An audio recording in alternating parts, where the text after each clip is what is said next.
And we are published to begin at 7 p.m. It being 7 p.m., we've just opened up the recording and opened up the attendees, the Zoom attendees login so that folks can get themselves logged on.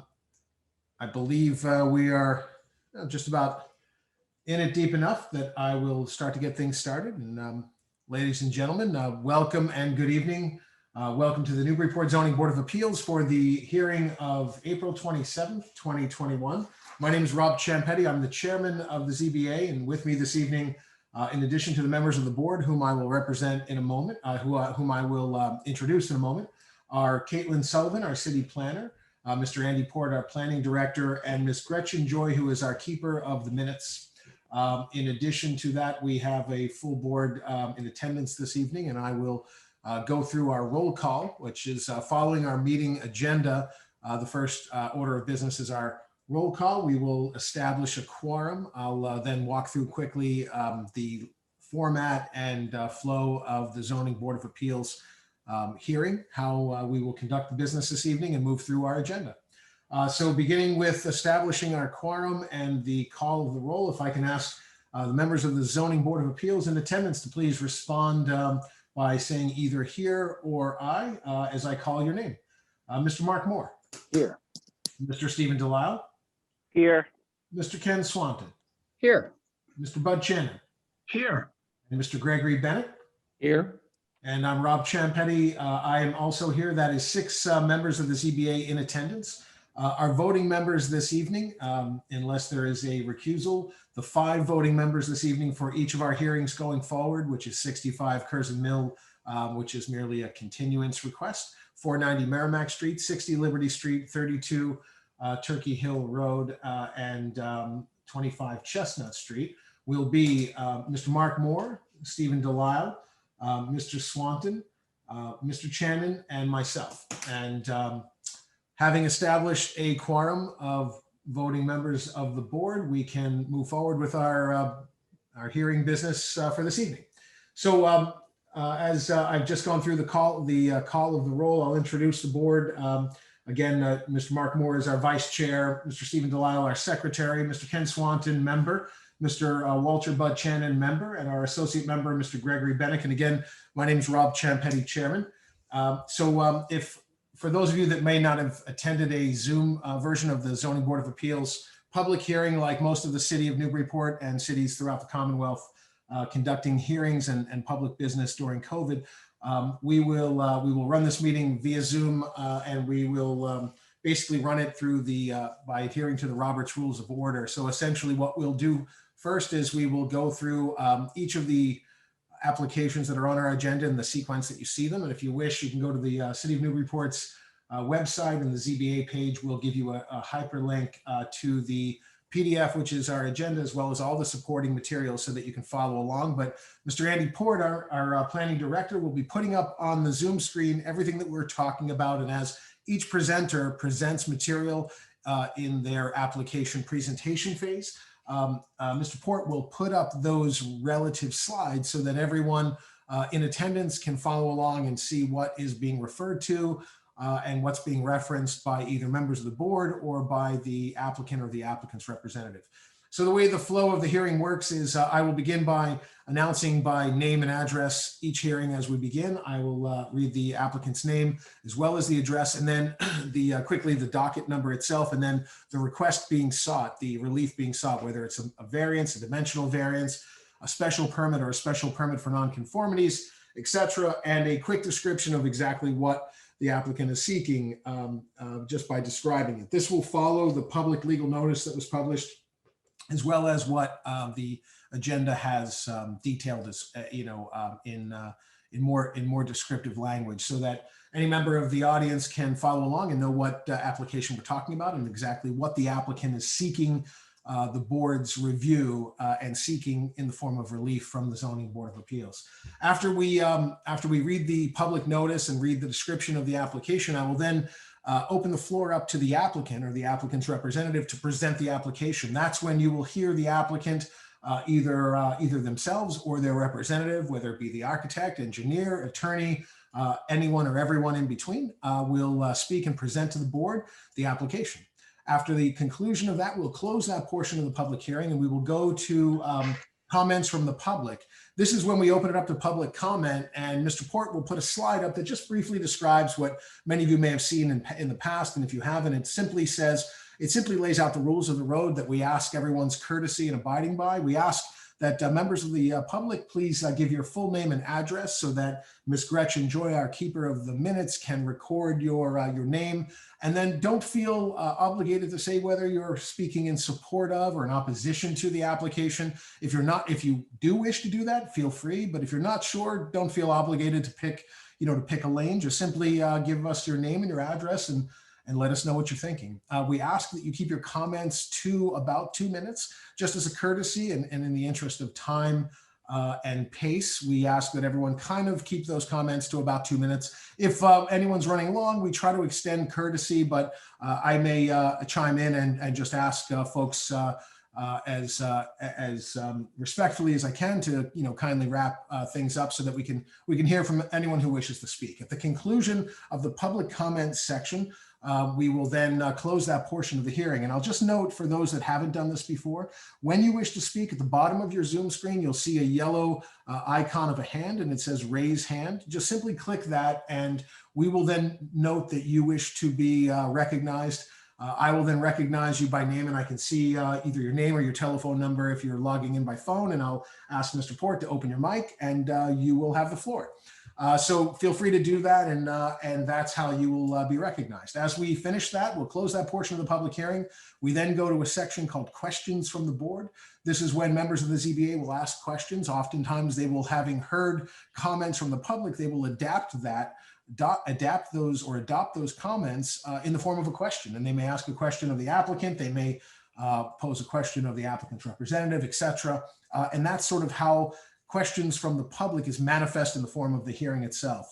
Members of the board will be listening attentively and will themselves likely have questions, and will adapt questions that they've heard others raise. After we have gone through the questions from the board, we will close that portion of the public hearing and we go to then the final stage before voting, which is called deliberations. Deliberations is essentially when members in attendance and the applicant and everyone who is on this Zoom call gets to listen to the board discuss and think out loud. So essentially, members of the board will toil with the legal criteria that has to be met, whether the applicant has met it, questions that have remained unanswered. They may circle back for additional questions, but it's when the board will go through the legal criteria of whatever relief is being sought and determine and analyze and evaluate out loud for everyone to hear and observe whether the applicant's met that burden, and if so, how, and if not, where they haven't, and such. So you'll hear the discussions of the board members during that segment of deliberations. After we conclude deliberations, I'll then close that portion of the public hearing, at which point I will ask for a member of the ZBA to make a motion to approve. And under the Robert's Rules of Order, the way we advance the matter along is in the form of a motion in the affirmative, a motion to approve. That doesn't mean that the member of the board making the motion seeks to approve it or plans to vote yes. It's simply the means by which we place on the floor the motion to advance this application, and it's in the form of a motion to approve, which must be seconded. After it's made and seconded, I'll then call the roll, and we'll go through each member of the ZBA to vote either yay or nay. In order for the motion to carry and the application to be successful, we have to have at least 4 voting members of the ZBA vote in the affirmative. If we have 4 members of the ZBA vote in the affirmative, the motion carries and the application is approved. If it is in the negative, the motion fails and the application is denied. We do often entertain motions, even at the last moment, by the applicant to withdraw without prejudice, to maybe go back to the drawing board, etc. We find that to be in furtherance of a better project when folks try to sharpen pencils and try to make things better. And so we do grant quite a bit of latitude with respect to that. So that's essentially the lay of the land and the rules of the road on ZBA. So without further ado, we're gonna jump right into the first hearing. And I believe what I'll do is I will start with just reading this first application, 65 Curzon Mill, although it's a matter continued from the hearing of March. This says March 32, 2021. I think it's March 12th. Is that Thank you. Yes, Chair. Thank you. March 12th, 2021. So it's the application by Brendan Johnson and Christina Creel Johnson, 65 Curzon Mill Road, docket 2021-06, a dimensional variance to construct a new 2-story garage and master bedroom addition, creating a new side yard non-conformity. I believe we have a request by the applicant's representative to continue that to the hearing of, what was the, let's see, it looks like the hearing of May, let's see, May 25th, 2021. Does anyone wish to speak in connection with the request to continue, or can the board just proceed on the request? And I don't believe we have the applicant in the audience this evening. Great. So as a board, we'll just act, members of the ZBA, we can just act on the applicant's request to continue to the hearing of 5/25/21. Do we have any comment, or in the absence of comment, do we have a motion to continue?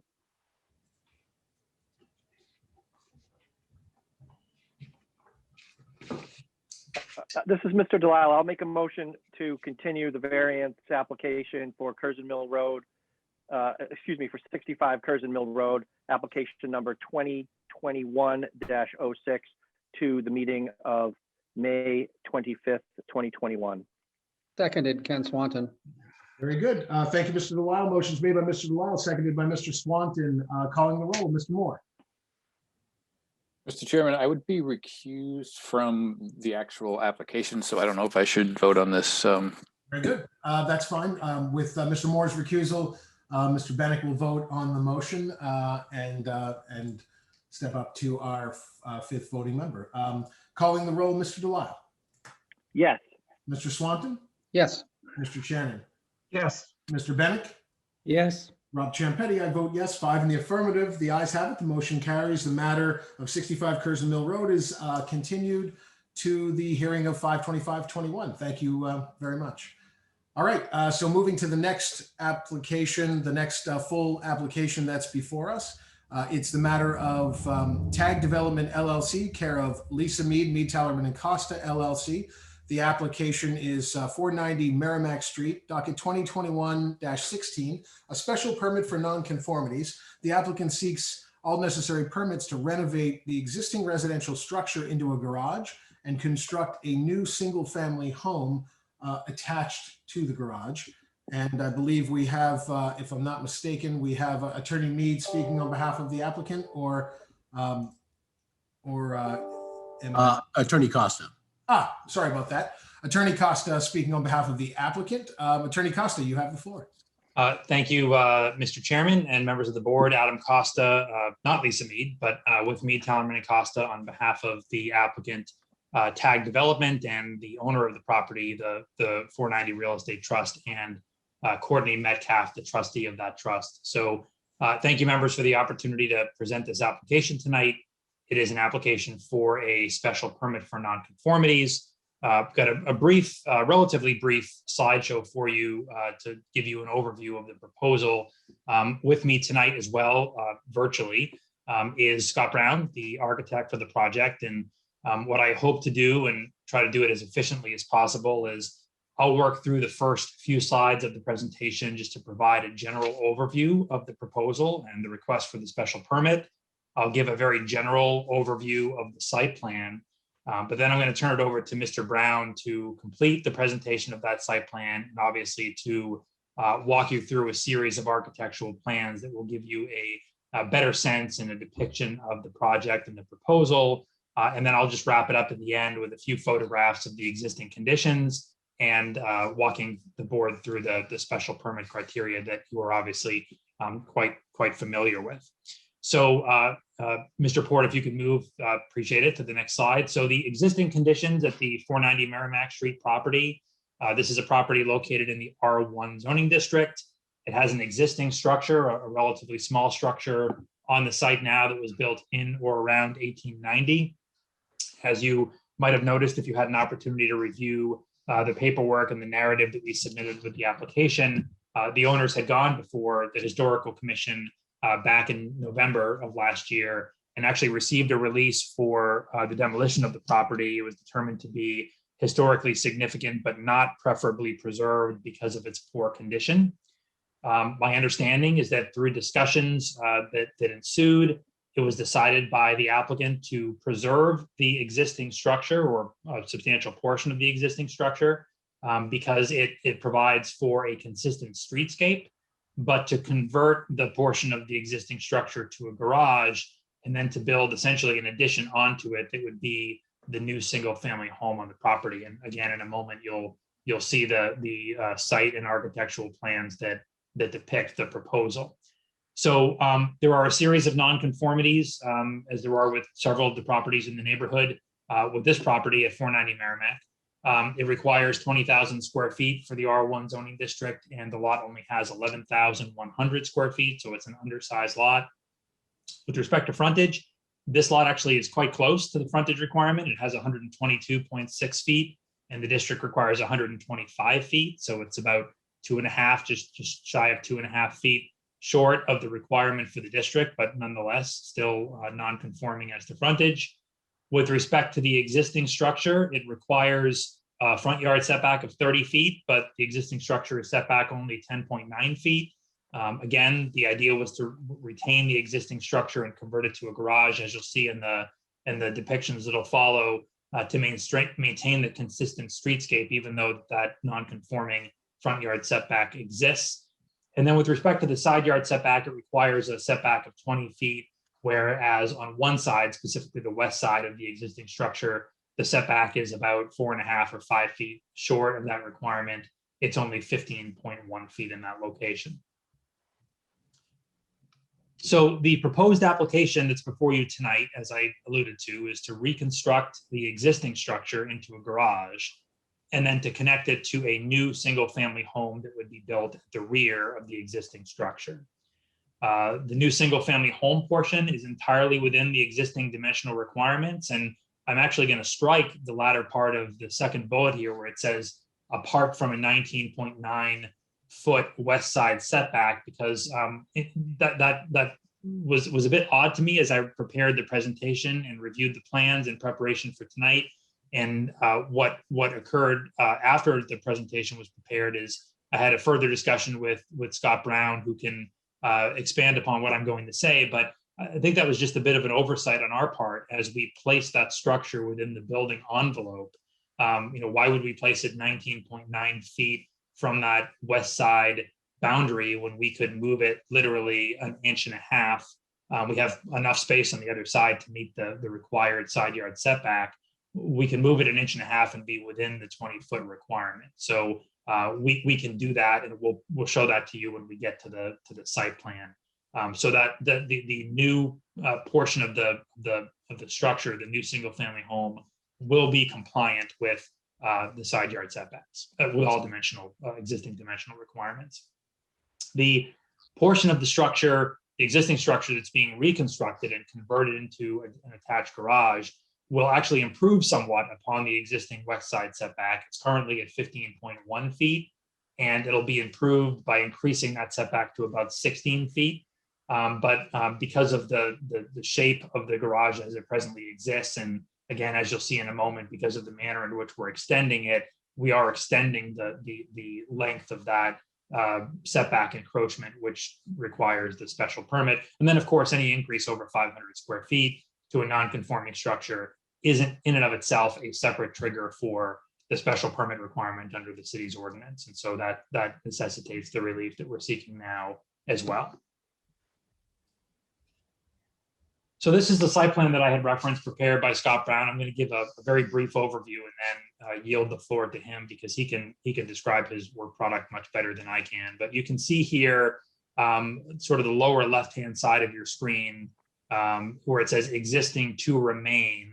That is the existing home, the existing structure, which will remain and be converted to a garage. You can see immediately adjacent to it in sort of the gray shaded area, the driveway to the site that'll provide access to that garage. You can see the footprint of the existing house. I mentioned before that a portion of it is going to remain, but a portion of it will be replaced. You can see the sort of dashed line that comes off the north side of the existing to remain structure. And there's an arrow that points to it. It says footprint of existing house. So the footprint of the existing house will, the remaining footprint will be eliminated. And you can see the new two-story residence that is proposed to be constructed. And as I had noted a moment ago, if you look in the sort of a red shade, a red dashed line is the typical setback line. And you can see that virtually the entirety of that new two-story residence will be within the current setback requirements. The only exception to that, which we will fix, is in the sort of top left corner, the northwesterly corner, where you see the 19.9 foot measurement, which can easily be moved to 20, because you'll see on the opposite side of the structure, you know, we're 26.1 feet away from the easterly boundary of the property, and we've got space to move, you know, 1.2 inches in that direction, to make that structure fully compliant with the dimensional requirements of the district. With that, Scott, if you're on, and if you can speak, I'd defer to you to present the remainder of this site plan and then to walk through the ensuing architectural plans. Sure. Thank you, Attorney Costa. Scott Brown, the architect for the project. So what we're seeing in front of us right now, these are the existing condition drawings that were put together by another designer working for the current owners of the property. These were part of the submission to the Historic Commission. And in these drawings, the dotted lines indicate the areas and features to be removed. In November, when this was before the Historic, they did not have a house design, but they did have the excellent idea of repurposing this older, somewhat dilapidated structure into a garage. And our design, what we're proposing tonight, is consistent with what they were planning to do. Next slide, please. Again, a couple more elevations showing the side, elevations of the existing structure. Next slide, please. These were their proposed elevations, noting materials, not much on the front. Street side elevation of the existing house is changing. And with that, can we go to the next slide? Thank you. So this is a neighborhood with lots of different house styles, all built in different eras. So from a design standpoint, I think one can do many things here and be successful. What we have designed is a cleanly appointed modern house with traditional undertones. Since we are connecting to an older existing structure, I do think that we need to be respectful of what currently exists. So we're taking some of our design cues from that existing structure. On our front elevation below, our 2/2 window pattern matches what is currently there. Our new eave and trim details are all very, very simple and more or less, match what currently exists. We've done our best to keep the height of the new section of the house as low as possible. A lot of the second floor is under the roof, almost cape-like. And the new ridge is less than 7 feet above the existing 1.5-story house.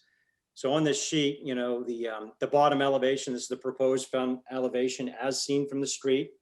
Again, in the lower left-hand corner, this is the existing structure that we are proposing to convert to a garage. That front elevation more or less matches what is there now. The drawing at the top of the sheet here, this is a proposed right side elevation. Again, on the left side, that is an existing structure that we're converting to a garage. You can see the garage doors there. One thing of note, you'll see that the grade falls off as we go to the back of the property. Next slide, please, Andy. And as a result of that grade falling off at the back of the property, which faces the woods, we have a full 2 stories in the back. And we are able to take advantage at the back right corner of this to have a partially daylight basement, which is very nice to have. And at the top of the sheet, this is the proposed left side elevation. This is the side of the house that faces the driveway for 492 Merrimack Street, which is a house set in the back. And on this side, we're closing down the house a bit in terms of fenestration to provide, both parties with some, some needed privacy. Next slide, please, Andy. And this is our concept rendering, the house as seen from the street. As you can see, sort of here, it forms a bit of an L shape. Main body of the house is set back. As a result, we've created a nice parking court, which is snug, but it will give these folks the ability to turn around and come out facing forward, which is really nice to have on a very busy street. Next slide, please.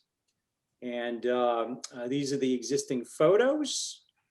I believe these were taken last summer. Next slide. And I think with that, I'll hand it back over to Attorney Costa, who I think was planning to go through these. Thank you.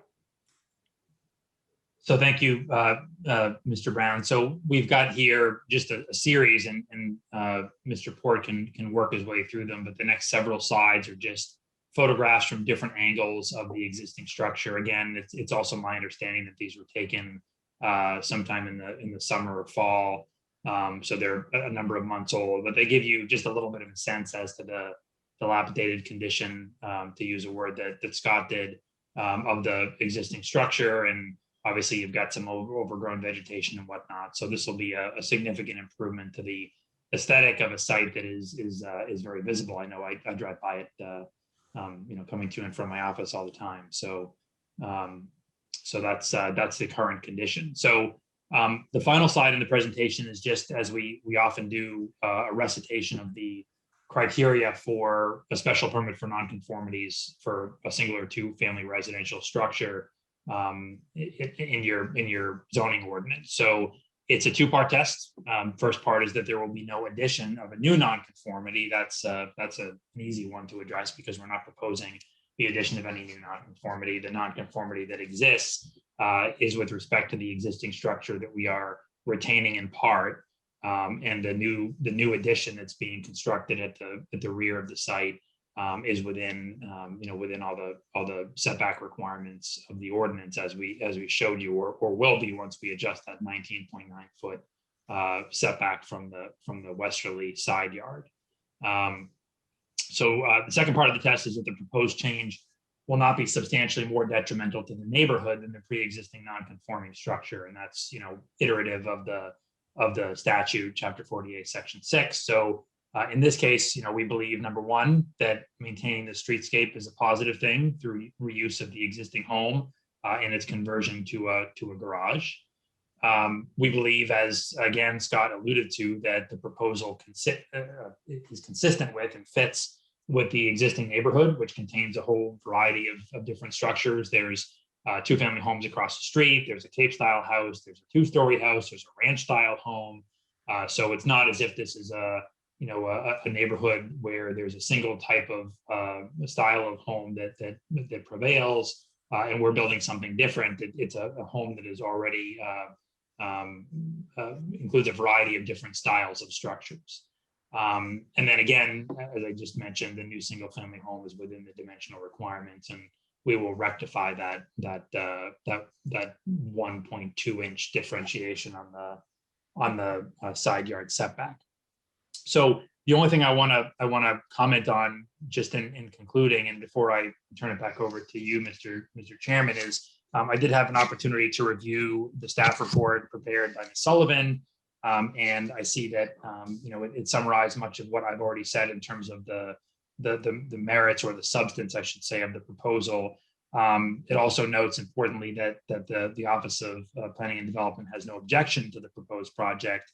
There is a reference to the project appearing to trigger the tree and sidewalk ordinance, which we understand.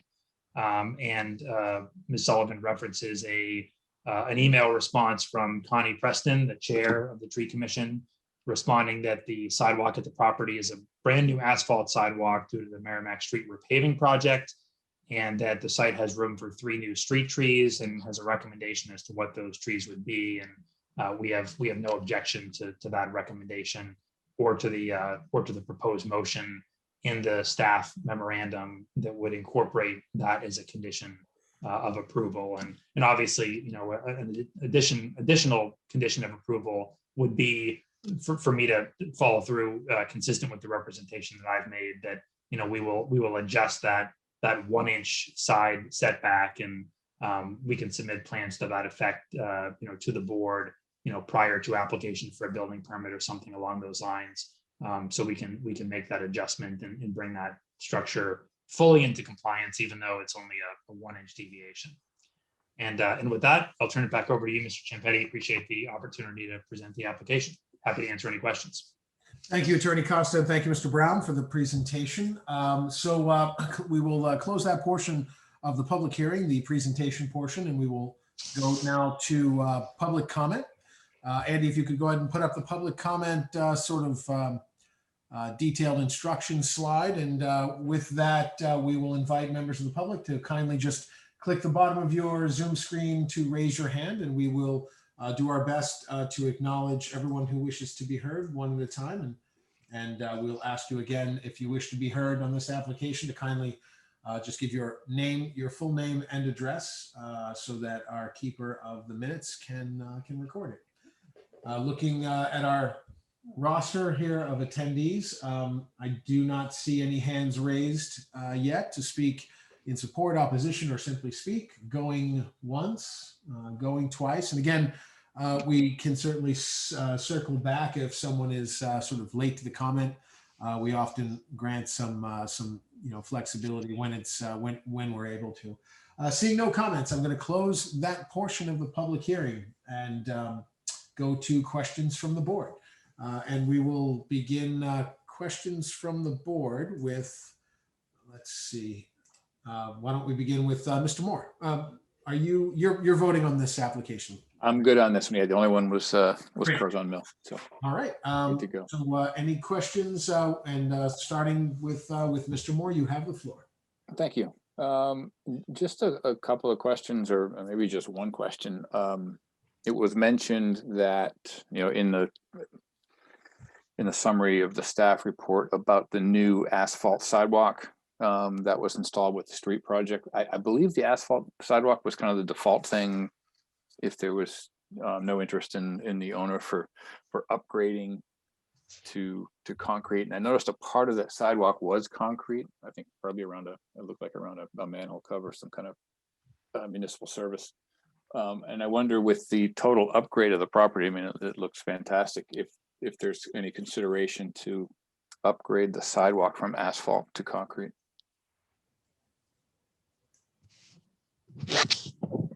So, Mr. Chairman, through you. Yes, please, Attorney Costa, feel free. So we hadn't given any consideration, only because the asphalt was so recently installed. I certainly appreciate the question and appreciate that, a concrete sidewalk is an upgrade as compared with asphalt. But where the sidewalk was just redone, it was not something that we had contemplated as part of the proposal. And the first reference that we saw to the tree and sidewalk ordinance, again, which we have no objection to, was in the staff memo, and there was no suggestion there that the sidewalk would be altered, so we hadn't given it any consideration. Scott, if you have additional information, you're certainly welcome to share it, but that's what I know. Very good. Mr. Moore, anything further? That's it right now. All right. Thank you, Attorney Costa. And Mr. Delisle. The only questions I would ask would be for Mr. Brown, just to give us maybe a thumbnail sketch of the materials to be used on the existing structure as it is rehabilitated, and on the new structure to be constructed. Oh, excellent question, Mr. Delisle. I mean, if we could just scroll back. So there have been drawings that have been submitted and approved to the Historic Commission. And I think it's slide 6, which might show those right there. Maybe the next slide, one of these here. But in short, we're going to be proposing, consistent with these approved drawings, a painted cedar sidewall, clapboard, rot-resistant materials. The windows will be clad wood, most likely aluminum clad, with simulated divided lights. We are right there in the front left corner, proposing to install a new door on the existing structure, which is consistent with what would have been there. The trim will be replaced, and like I had previously mentioned, some of those existing details are going to replicate what is already there. The other thing that we're showing here as well, we're showing a brick veneer foundation, which is also consistent with that, approval from the Historic Commission. Okay, thank you, Mr. Brown. Mr. Delisle, was there anything further? No, Mr. Chairman, thank you. Thank you. Mr. Swanton. No, I thought the presentation pretty much covered everything. I have no questions. All right, thank you, Mr. Swanton. Mr. Shannon. I guess I had a quick question for the applicant. I think in driving by this very small, modest house, it's kind of in front of another house that's set quite a ways off the street. It's sort of like a pork chop lot. I didn't know if there'd been any discussions with that homeowner. Obviously, this new home is quite a bit larger than what's there. And it's more for screening purposes, or maybe there already exists trees in the yard to help protect, this larger building from being right in front of their house. If the applicant could talk to that. Yeah, I can. Good. I guess I could speak to that a little bit. Like, one of the things that we're absolutely planning to do here, and obviously this is very early in the planning stages, but we are planning to have a pretty robust landscaping plan, to provide a bit of privacy along that left side lot line, which is, where the driveway is to that rear property. And we're also planning to do it in the back of the property as well. I think it's in the best interest of both parties to, have a landscaping privacy screen along those lot lines. All right, thank you. That's all, Chair. Thank you. Thank you, Mr. Shannon, and thank you, Mr. Brown. I'll chime in and without reiterating any additional questions, I think it's a detailed presentation. I appreciate Scott Brown giving us the material detail. That's always a concern for me. And thank you, Andy, for bringing up slide 10. This is always a great rendering. This looks like a Rob Lena production, if I'm not mistaken, but if it isn't, it's still a very nice artistic rendering of the of the final product. And I certainly am appreciative of the applicant's efforts to be respectful to the original and modest house that was in the foreground and on the fore portion of the parcel, and continuing to repeat and restate everything from attention to scale, fenestration, materials, trim and detail, and having it be appropriate to the period. The only concern, or I should say question I have, is regarding the sidewalk. I share the sentiment of Mr. Moore, if I heard his question correctly. Notwithstanding, and I'm familiar with that part of the city and the restoration of the sidewalks, which inexplicably, I think it was mostly due to budget constraint at the time, just simply stopped short in the poured concrete sidewalk, and as a sort of a stopgap measure, because they had to do something.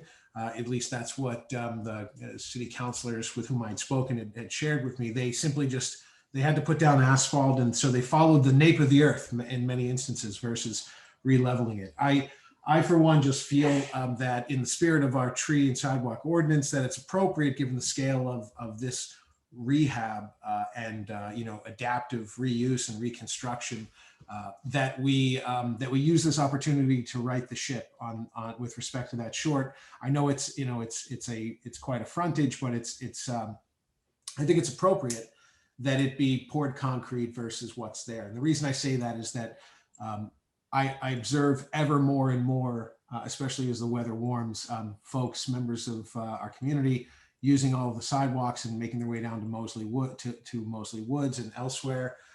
I'm just never of the mind that when we don't have an opportunity, that we don't take that opportunity to, to create a nice, curb appeal and streetscape.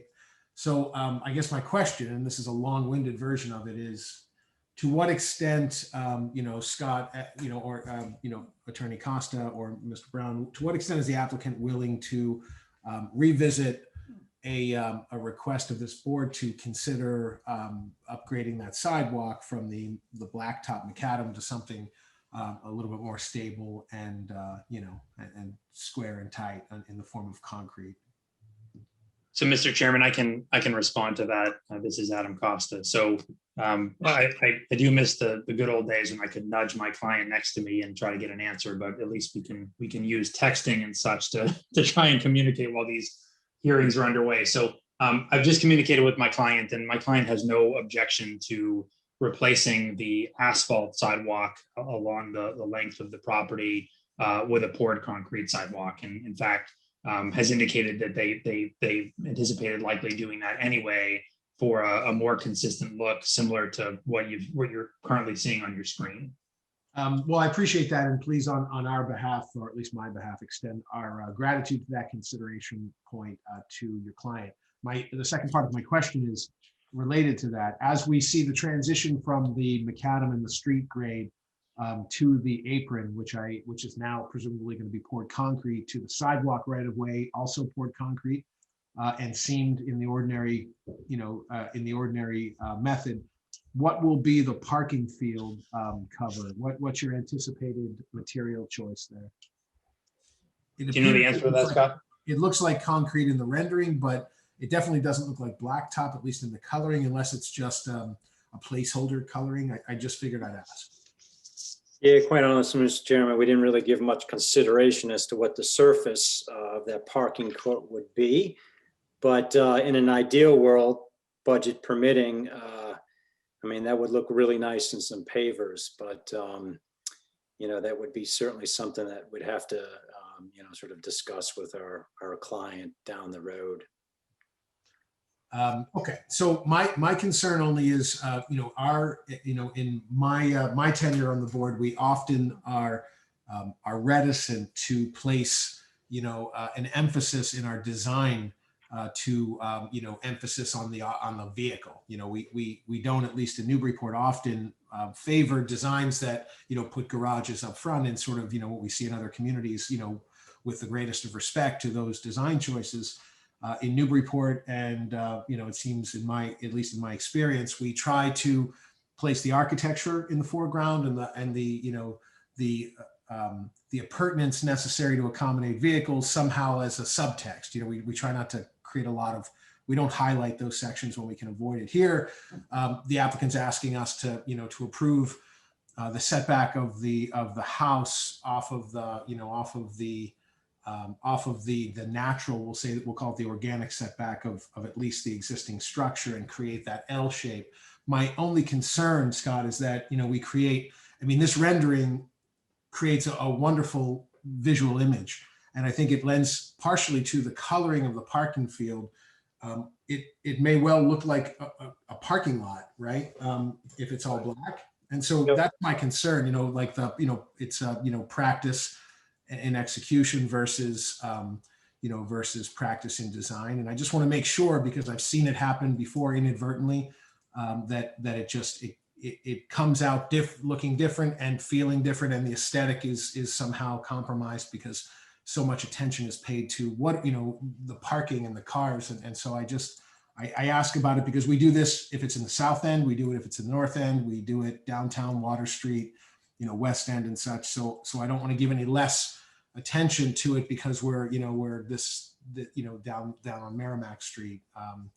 So I just figured I'd ask you your thoughts. Well, Mr. Champagne, I think the one thing about the rendering, it is an artistic rendering. So there's a few things here that we don't quite have right. And I think one of them, in looking at this, is really the transition between sort of like the curb cut and the parking court. And if we can kind of go back to our site plan for just a minute, slide 4, Andy. Yeah, so, one of the things that we're seeing in that rendering that's really deceptive is that neck. Right here, we're showing sort of a very narrow neck, Right. which we're not showing in our rendering. So I really think that, and of course, would like to make this whole parking court pavers. I think that would make for a rather elegant project, but it is a very costly item to do. And we would certainly have to see about that down the road if their budget permits that. But all of that said here, the way that I'm showing this parking court in this site plan is a very narrow neck. So I think we could successfully transition to a different type of material from a concrete sidewalk to an asphalt parking court. Because really here, it's quite closed down. And I also think that once we put together a landscaping plan for this, we're going to have quite a few plantings in and around that entrance to the parking court. And again, I think, if this were to be asphalt, I think that could be successful because it's not as open as we're showing, in our artistic rendering. I appreciate that, Scott. And so let me just sort of speak my mind and forgive me, for the bluntness. I just want to cut to the chase because I know this. I have for the 19 years I've been on this board, I've always really paid a close attention to the gateways to our city, things that folks that are visiting see first and foremost as they come and go. High Street obviously is principal, Route 1 and the Gillis Bridge, principal, Merrimack Street, principal. And I often have felt, that it when we don't pay close attention to, to the gateway sort of, the image, the image and aesthetic that we communicate in our design choices, and I know this is just me speaking freely. We don't police taste, right? We don't govern taste, but when we're asked for the removal of so much green in favor of so much, impervious cover, it matters. And I know this because I feel as though I allowed myself to have made what I believe is a less than ideal choice in the way I voted on a similar project, also on Merrimack Street, further, only slightly down on the other side. And we permitted a large parking field, and it was blacktop then, and I think it was like 2008, 2009, and it's blacktop today. And it looks like a parking facility, right? And I don't want to find myself making the same mistake without at least voicing the concern that I have about that. So I'm thinking, would, as a respectful sort of volley to your client and to the design, what about something like stamped concrete as a consideration for materials? It's not necessarily blacktop. It's certainly not as costly as pavers, but it doesn't present this, this vast dark field of asphalt at the front of your beautiful work, to be quite honest. And I say this from experience. I am not, I'm not shy at all to say that I've seen your work. I admire it. I'm a fan. I've seen you do good work for the city. So I love to see this project continue to reflect that, and I know it will. But I offer that just for your expertise because I trust you and Attorney Costa in representing your client's desires to our board. And then, I want to be fair in my sentiment as just one voting member. So, Mr. Chairman, if I could. Sure. So I've again had the opportunity to communicate with my client, and that's acceptable. Obviously, the finished product is important here, and ideally it would look quite similar to the very picturesque and aesthetically pleasing rendering that you've got on your screen, even if it's not perfect in terms of the width of the curb cut or the entrance. So the idea of some sort of a compromise, yes, my client tells me that in an ideal world, and if the budget so permits, the driveway area would be pavers. But of course, pavers are costly. So we would like to avoid, if at all possible, a condition or restriction of an approval that would require pavers and the cost and expense. If the budget allows for it, great. However, we would accept as a condition, if the board would be so inclined, that we not utilize asphalt for purposes of the driveway, that it be minimally, concrete or some other surface that would be more appropriate, more aesthetically pleasing, something that provides, as you said, Mr. Chairman, for a better transition from, the sidewalk that we just described to the actual driveway. All right, I thank you for that extra time, and I certainly wish to thank the applicant for considering this, and I thank my colleagues for indulging my extended time, in asking this question. I just, it's pursuit of the best result, and I think that's what we all sort of share. All right, and thank you very much. I had no further questions. Any other questions from any other members of the CBA before we close that portion and go to deliberations? Seeing no hands, I will go ahead and close the questions from the board, and we will move to deliberations. And as we deliberate, just to remind the board, this is a special permit for non-conformities. So as a special permit for non-conformities, we have to, let me just pull this up real quick. So as this is a special permit for nonconformities, in order for the board to find the application to meet with our approval, we have to determine that the application will not be substantially more detrimental to the neighborhood than the pre-existing non-conforming use or structure. And of course, when making this determination, we may consider factors such as size, scale, massing volume, location of the proposed structure or alteration as compared to the existing structure and lot and other structures and lots in the neighborhood and reasonable alternatives. So with that in mind, and this is section 9B2 of our zoning ordinance. With that in mind, we'll go now to deliberations and start with Vice Chairman Mark Moore. Thank you, Mr. Chairman. First of all, I mean, the use of the original structure with keeping the streetscape in mind and working that into this whole proposal, I really think is thoughtful and really well done. Given all the accommodations to some requests of the board tonight, it's clear that everyone is on the same page and trying to do the right thing. So given that the new structure is actually going to move to be totally in compliance, and we have no new nonconformities of these plans as presented, given the size and scale of these plans as presented, I just think it's a really, a great project and an improvement for that parcel. So with the addition of the conditions that have been agreed to verbally tonight, and I think I can support this. All right, thank you, Mr. Moore. And if I might, members of the ZBA, I apologize for this. I wish to just pause for a moment our deliberations because I see that there is one hand that's up, and I, in the spirit of sort of full disclosure and transparency, I would like to take a moment, press pause on deliberations, and at least elicit comments of the one individual that seems to have their hand up, if I might. It looks like a David Hamill. And so I'd like to just reopen public comment for a moment, if only to hear from the one individual with their hand up. Andy, could I ask you to unmute Mr. Hamill's mic? Sure. Mr. Hamill, are you unmuted? Hi, can you guys hear me? Yes, we can. Or the gang? Hi, gang. Hello. So this is actually Mrs. Hamill. This is Karen. Hello. I'm sorry. You could just give your full name and address and Yes. So my appreciate full it. name is Karen Damon Hamill, and we live at 496B Merrimack Street in Newburyport. So we built 2 years ago behind our home, which was my husband's grandmother's house, 496, which is 2 doors down if you're facing the house to the left. This is like new to me, guys, because I had to come to meetings for 2 years. So sorry. And I joined late.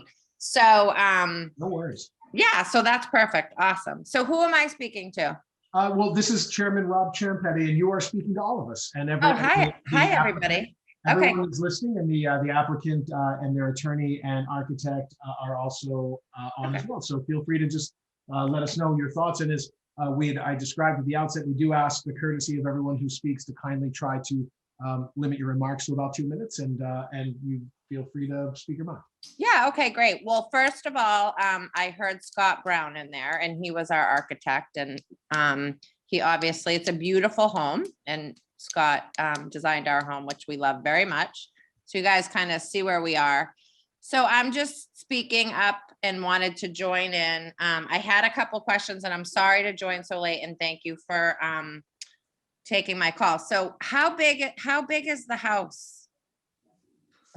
How many square feet is the actual house, not the garage?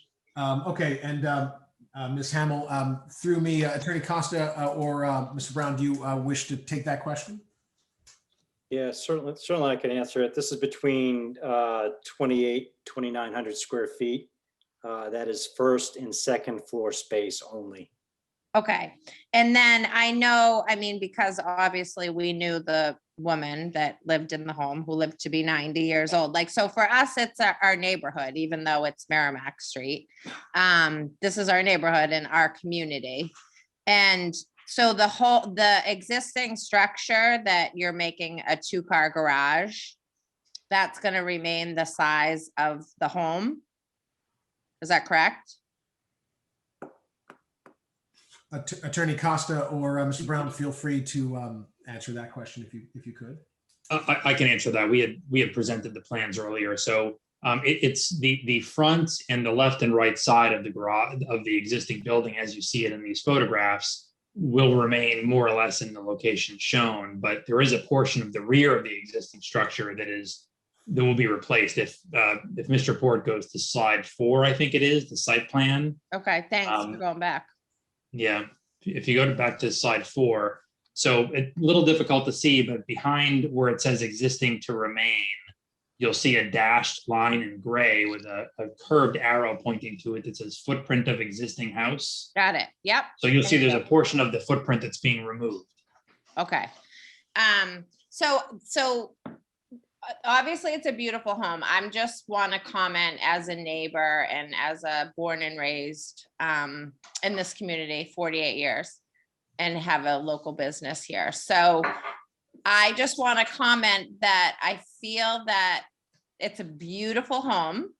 I agree that I think that the garage is absolutely adorable and looks like the rest of the homes, you know, along the street as you guys move down from 490 down to ours, 496, down to the ranch, down to the next house. You know, these houses are a lot smaller and the garage matches, you know, the homes that are right on Merrimack Street. But this is a really, really, really, really big house that you guys are building.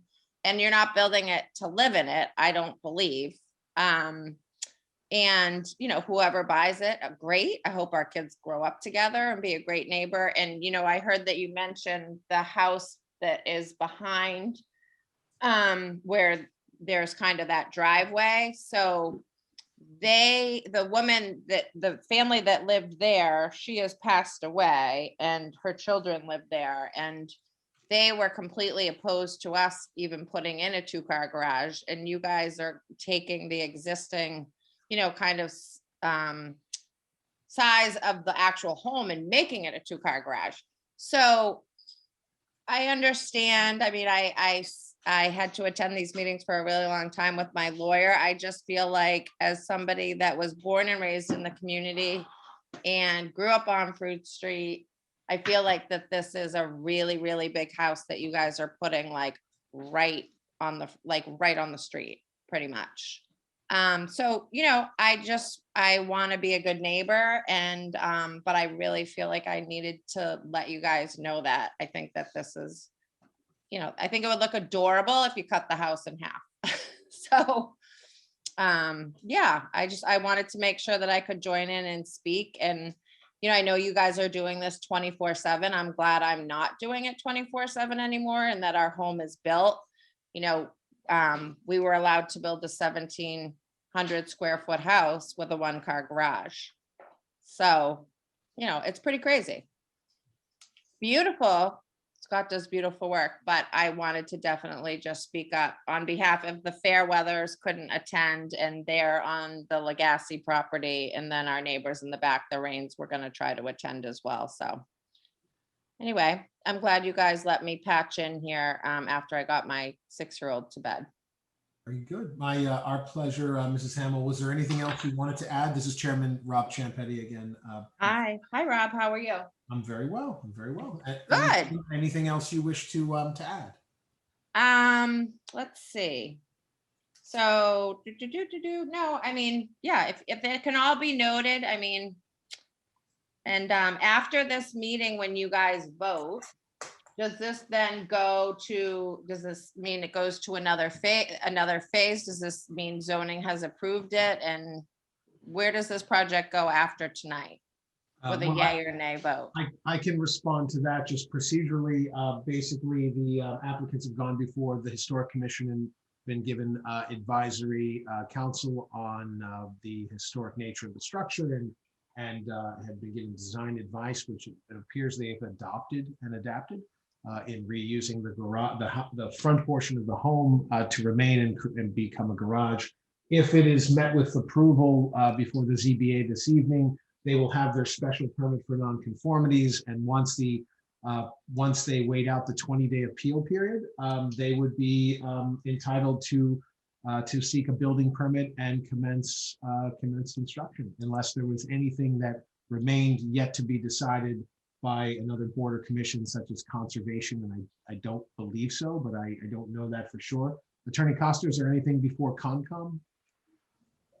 There is not, Mr. Chairman. So you are correct. I mean, this is not a project. I appreciate the comments about size, but as I alluded to before, the residence itself, irrespective of the garage, which we attempted to preserve for streetscape purposes, the residence itself is conforming in terms of setbacks and whatnot. So we don't require variances from this board or any form of other zoning relief. So absent this special permit, or once we receive this special permit, we would pursue a building permit.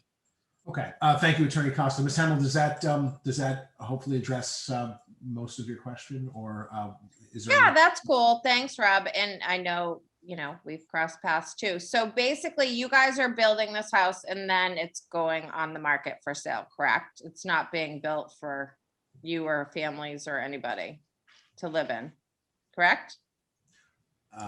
Attorney Costa, you're welcome to answer that if you can. Yeah, so I don't think that's been determined as of yet. I mean, it's a development entity that is building the property, but I don't think that the ultimate use of the property has been determined for certain. Okay. All right, gang. Well, thanks for letting me patch in, and I'll stand by and see what else you have to say.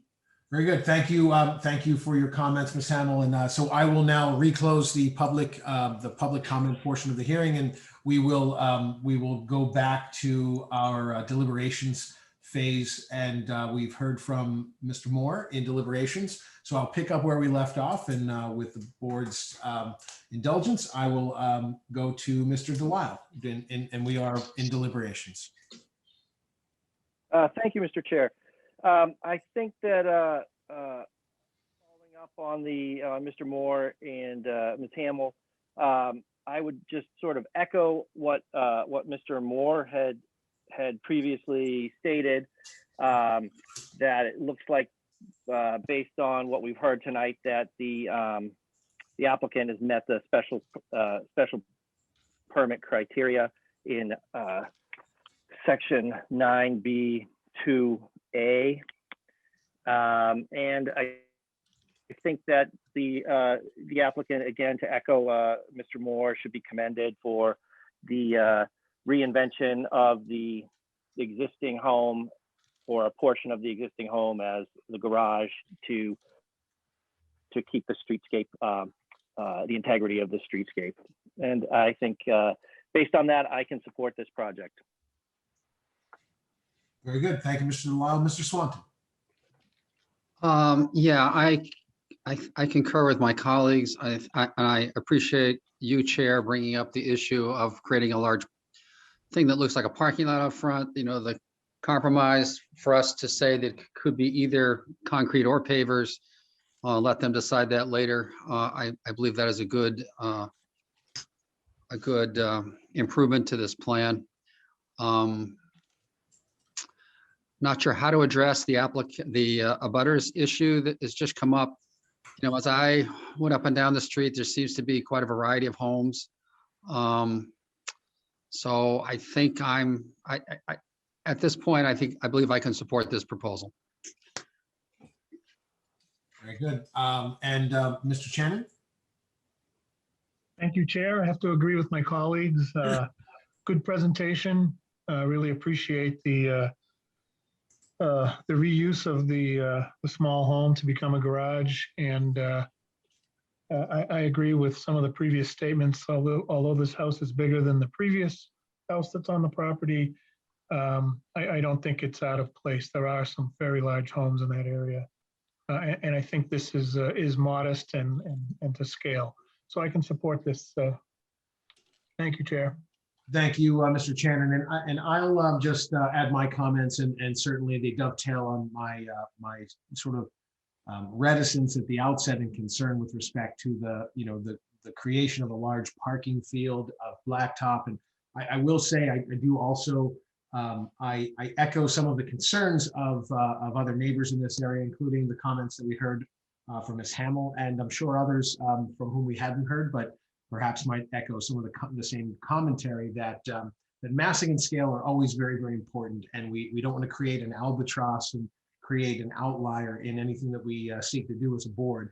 I'm also always given to a preference towards some creative adaptive reuse of historic structures, however modest they may be. They don't have to hang a plaque of some notable of our past to be important architectural elements. And this is an example of a saltbox style, sort of modest street facing facade, and had a larger structure that you didn't see from the front of Merrimack Street, much of which is being removed. I would echo the comments and recommendations of our colleagues from the Historic Commission when they found a creative way to suggest to the applicants to a way to adaptively reuse this original home and create the side entry of a garage and this creation of a new structure. For me, if it were higher than it is, if the roof line was dramatically different than what was originally there, I would be feeling far differently about my tentative support of the project, because I would feel that it might be out of scale. But the architect here, and I do share Ms. Hamill and others' comments about our favor with the work of this particular architect in being sensitive and deliberative in trying to find ways to be creative in space. Using the second floor and mostly putting it into the roof line is a wonderful way to minimize the roof impact and not create such a huge scale and mass. I think that the applicants, and I commend the applicant for adapting the Historic Commission's comments, and I also appreciate their willingness to accommodate the sidewalk improvement, which I think is important for all those that live in that area that use the sidewalks, but also the agreement to allow a condition, to accept a condition that whether it be concrete or stamped concrete or pavers, that it won't be asphalt. I think that's important because we don't want it to look like a large parking field. So with those concessions, I feel while it may not be perfect, it is certainly a good adaptive reuse of this historic house, and I think I think they meet the criteria, and I feel like I can support it as well. Any members of the board wish to add any further comments and deliberations? Just show your hands. Yeah, go ahead. Just one, Mr. Chairman. This is Mr. Moore. Sure. And agree with what you said about the roof line and the height of this, and I think that really goes to the point of not seeing size and massing and scale being a problem for me. And additionally, the garage itself is going to shield part of the house as the house kind of tucks in behind it. So I think that might mitigate some of the concerns that the house looks too large for the lot. So it adds to my support of the project. Yeah, I don't that's a great point. I don't disagree with you. I feel that if these were side by side, it would be greater massing as viewed from Merrimack Street. I do appreciate that some of that is shielded as well. Any other member of the ZBA wish to add to their deliberations before we close that portion of the public hearing? Hearing no further deliberations, I'll close that portion of the public hearing, and we will go now to the motion and voting phase of our public hearing. Do we have a motion from a member of the ZBA? I will make a motion to approve, especially as Mr. Moore, make a motion to approve special permit for nonconformities. The application at 490 Merrimack Street, number 2021-16, with several conditions. One, that the tree commission chair's recommendation for tree plantings is implemented in coordination with the Department of Public Services. Additionally, that the sidewalk is replaced, asphalt removed and replaced with concrete.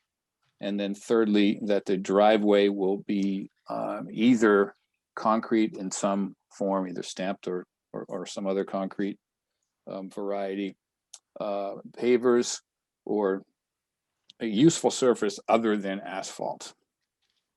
And that prior to any grant of an occupancy permit for new structure and addition, that these conditions will be met. All right. Thank you, Mr. Moore, for structuring, crafting that motion. Do we have a second? Mr. Chair, this is Mr. Delisle, if I may. Please. I think that one other condition I think that Mr. Costa had mentioned would be subject to a revised site plan that shows that it would be totally, the new structure would be conforming in nature relative to that 19.9 foot setback on the left side. Very good. Thank you for adding that. All right, so we have a motion to approve by Mr. Moore with 4 conditions. Condition 1, implementation of the tree recommendation from our tree committee. Condition 2, the sidewalk to be improved from asphalt to poured concrete. Number 3, that the parking area to be concrete, stamped concrete, and/or pavers, though not asphalt. And finally, 4, that the site plan to be adjusted so as to conform the placement of the parcel with respect to the 19.9 foot left side setback to be presented to the planning department before an occupancy permit can be, or before pulling the permit. Does that fairly state our motion, members? I would agree. Okay. Do we have a second? I'll second that. It's Mr. Delisle. Very good. Motion's made by Mr. Moore and seconded by Mr. Delisle. Calling the roll. Mr. Moore. Yes. Mr. Delisle. Yes. Mr. Swanton. Yes. Mr. Channing. Yes. Rob Champetti, I vote yes. That's 5 in the affirmative. The ayes have it. The motion carries, and the application for special permit for nonconformities with the 4 conditions stated is approved. Thank you, Attorney Costa and Mr. Brown. And I want to also thank Ms. Hamill for your comments and participating as well. Moving on now to the next application on our agenda. This is the application of Michael Graff, 60 Liberty Street, application 2021-17, special permit for nonconformities to add 48 square feet of living space in the side yard and extend the roof 4 feet toward the rear yard. We have, I believe, our presenters this evening are Mr. Michael Graff and Cynthia Stolt. May we hear from the applicant? Good evening, members of the board. Thank you for your time tonight. I'm Michael Graff, the architect for 60 Liberty Street, representing Cynthia Stolt. Cynthia currently lives at 33 Market Street in town, and she's very excited to have purchased 60 Liberty and is excited to make this her permanent home. I'll briefly go through the zoning issues that we have. The properties in the R2 district. It is a lot that is non-conforming in several ways in terms of frontage and lot area. We have principally 2 items that we're seeking special permit for. One is a slight increase in the lot coverage, and the second is a decrease in the east side setback. So our lot coverage is presently 29.6%. It's going to 30.1%, and the side setback going from 8.7 feet to 3.3 feet. Let's see, the rear setback, while that is decreasing slightly, it is staying within the requirements of the R2 district. Let's see, prior to my client's purchase of the property, the existing structure had been used as a single-family residence with an in-law apartment, and the proposed does not have, we're removing the in-law apartment. So it'll just be a single-family residence. The existing structure does not conform at the front, left, and right setbacks. The existing lot also does not conform to minimum required lot area frontage, lot coverage, and open space. The proposed application would intensify the existing non-conforming left side setback, lot coverage, and open space. The proposed does not result in additional non-conformities. So the proposed application will also not increase the existing height of the structure, and the proposed structure and its relation to the lot are consistent with the surrounding residential structures in this area. All of the proposed changes are allowable within the required dimension controls. I can walk through the architecturals. Andy, you're right where I want you to be, actually, on the existing conditions, A05 drawing. You can see that the property is dilapidated. Also, it's in quite poor condition. The siding, I am estimating that it was put on in about the 1980s when they did substantial work to the house. The windows are vinyl, the shutters are vinyl, the siding is wood clapboard, but it's in poor condition. The property, the house has basically 3 sections to it, which I'm showing on this drawing also, on this sheet also. The front portion of the house, about the front 32 feet closest to Liberty Street, is early, probably dating to around 1800. And then there's about an 8-foot addition that does not show up on the 1924 map. And so I'm guessing that's around 1930s. And then about the back 10 to 12 feet is a 1980s addition.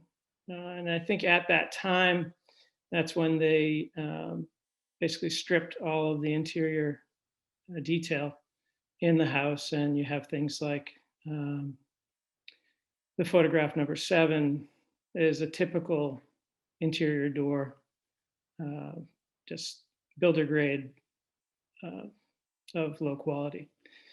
So we're looking to substantially improve the building in terms of its exterior look. Thank you, Andy. On A03, you can see the front elevation existing up at the top, number 2, and proposed at number 3. The addition that we're proposing is quite modest. It's 48 square feet. So because the building is only 16 feet wide, we really needed a mudroom space, and that's the reason for this modest addition. The drawings to the right, number 4 and number 5, show basically the east elevation, and we're extending the roof line back toward the backyard, and that's really to get. We're fairly glassy on the south elevation, and I wanted to have that glassy wall be kind of tucked in, harbored in within the side walls. As far as, let's see, Andy, could you go to drawing A04? So number 1 shows existing rear elevation. Number 2 shows the proposed. And then the long elevation shows the number 3 shows the existing and 4 shows proposed. We are complying with the DCOD requirements, limiting our demolition to just the rear elevation below the gable and then the window changes that we're proposing. I bring that up because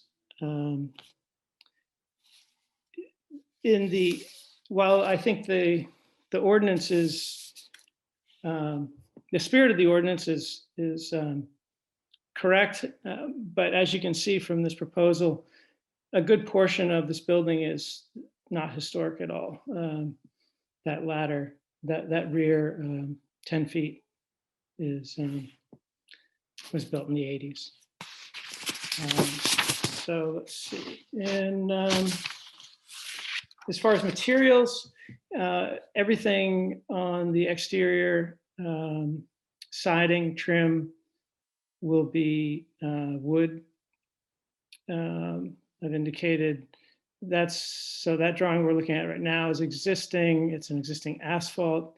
We're proposing a wood shingle roof. And the existing clapboard siding will be proposed cedar clapboard. The windows will most likely be Marvin clad ultimates, and we'll do a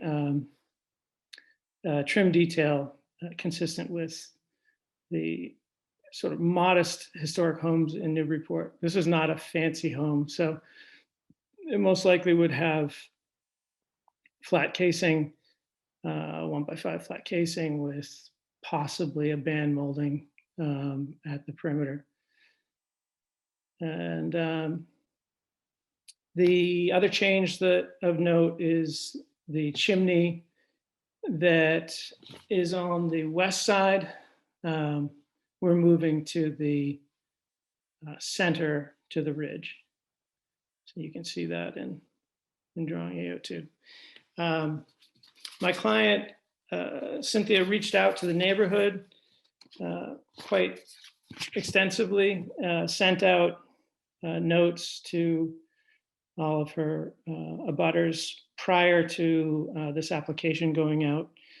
And she's received a couple of very positive responses from immediate abutters, the abutters that actually live on Middle Street, who look at the rear elevation. They were quite positive, and then her abutter to the east was also quite positive. I'll turn this over to the board now for any questions that you might have. Okay, very good. Thank you, Mr. Graff. And if that concludes the presentation, we'll go ahead and close that portion of the public hearing and go to public comment. And Andy, if you can put up the public comment slide, we will now take questions and comments from members of the public. I see the hand of Miss Eve Lee. And if you want to go ahead and unmute Eve Lee's mic. And Ms. Lee, if you can hear us, this is Rob Champetti. You have the floor. Just give us your full name and address for our record keeper, please.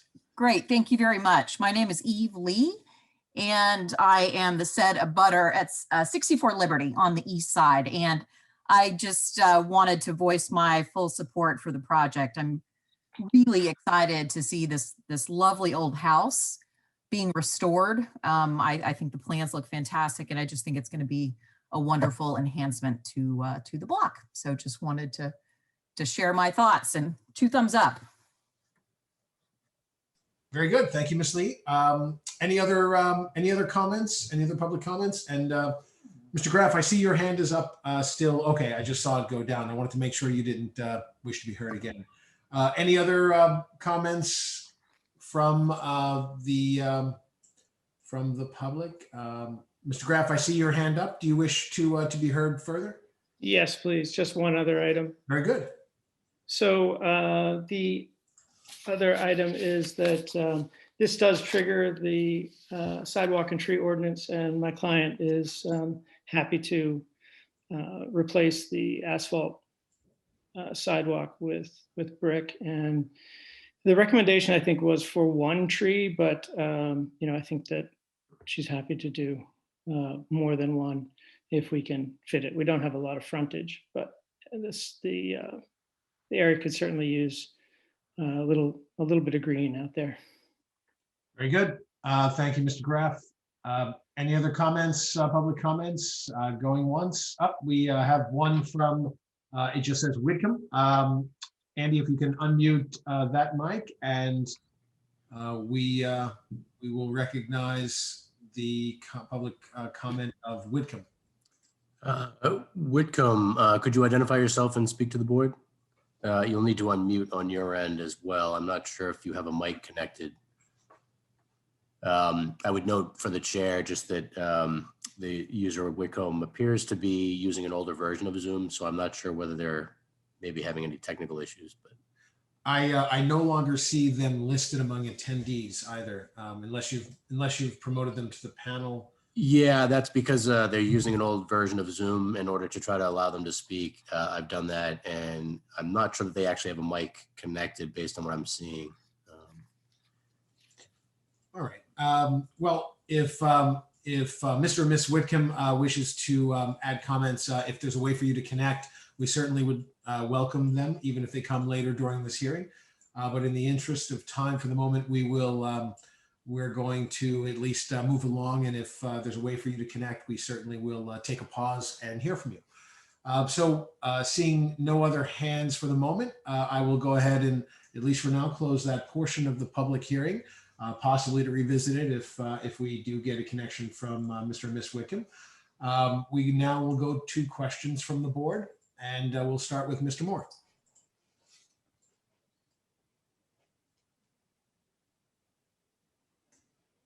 Mark, can you hear us?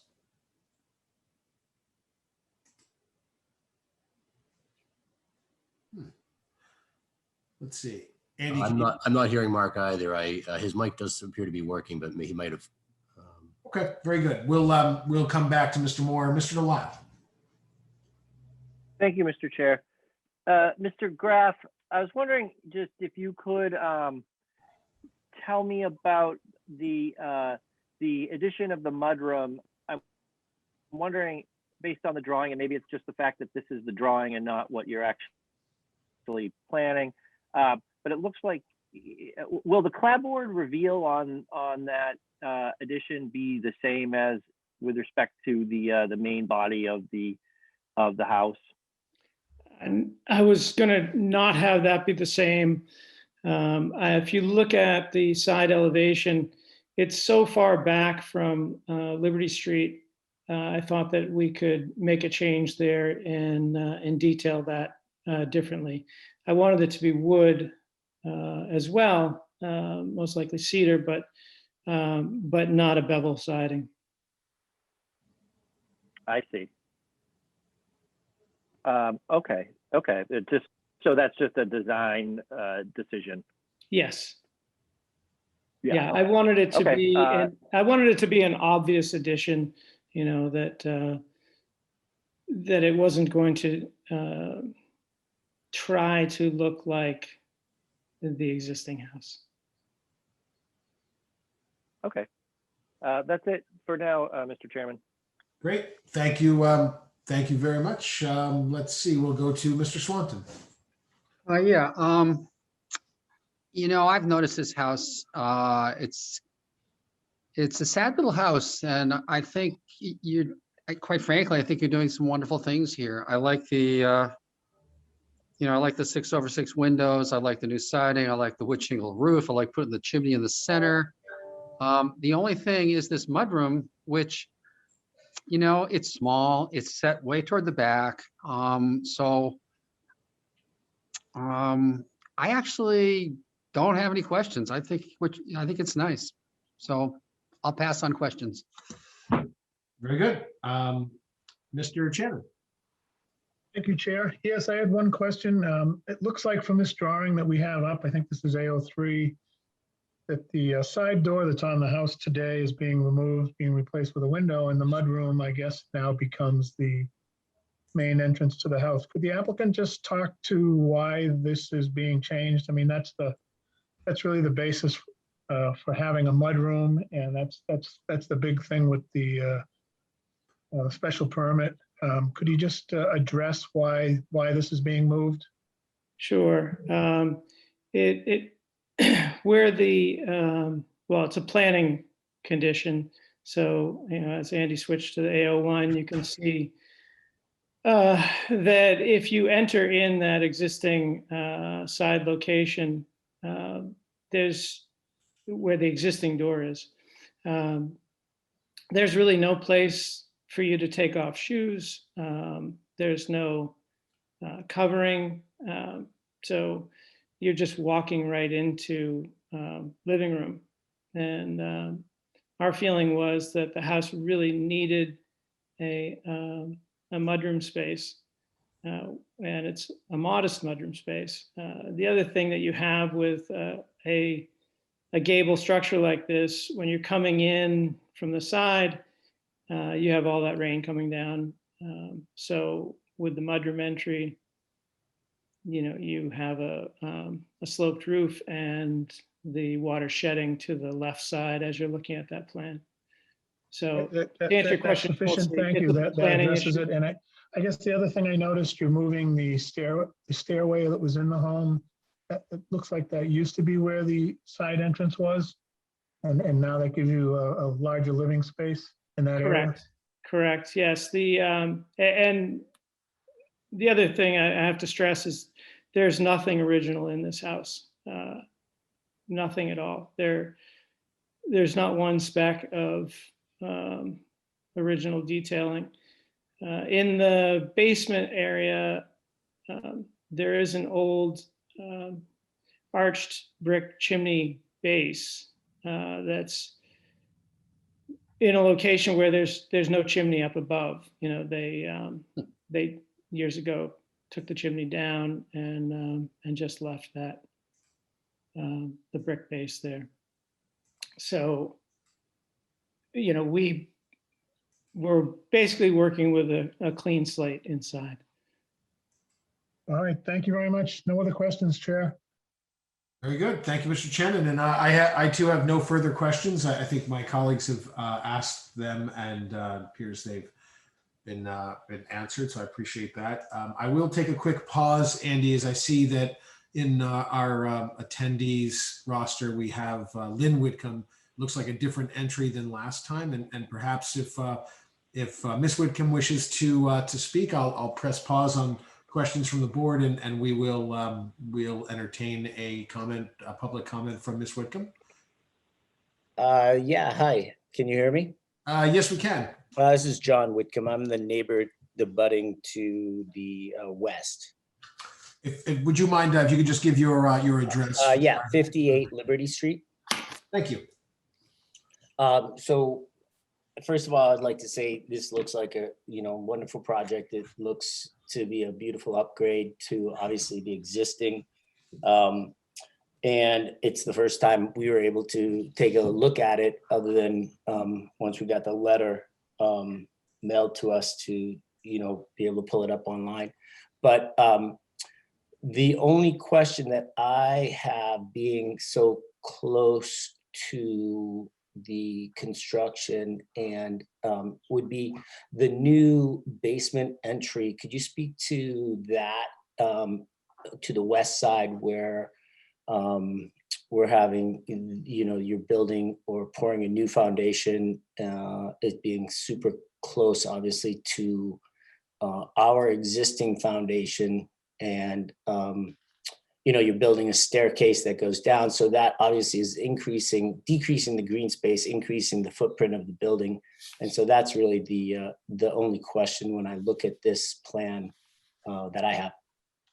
Sure. So because that stairwell is at grade, it does not count against our lot coverage. It is just access to that lower level.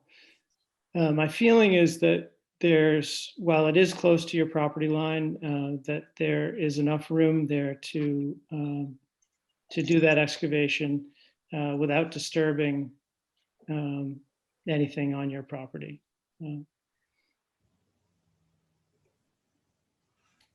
Very good.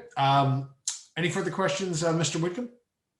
No, I guess the only concern that I would have is just how do we ensure that that doesn't happen?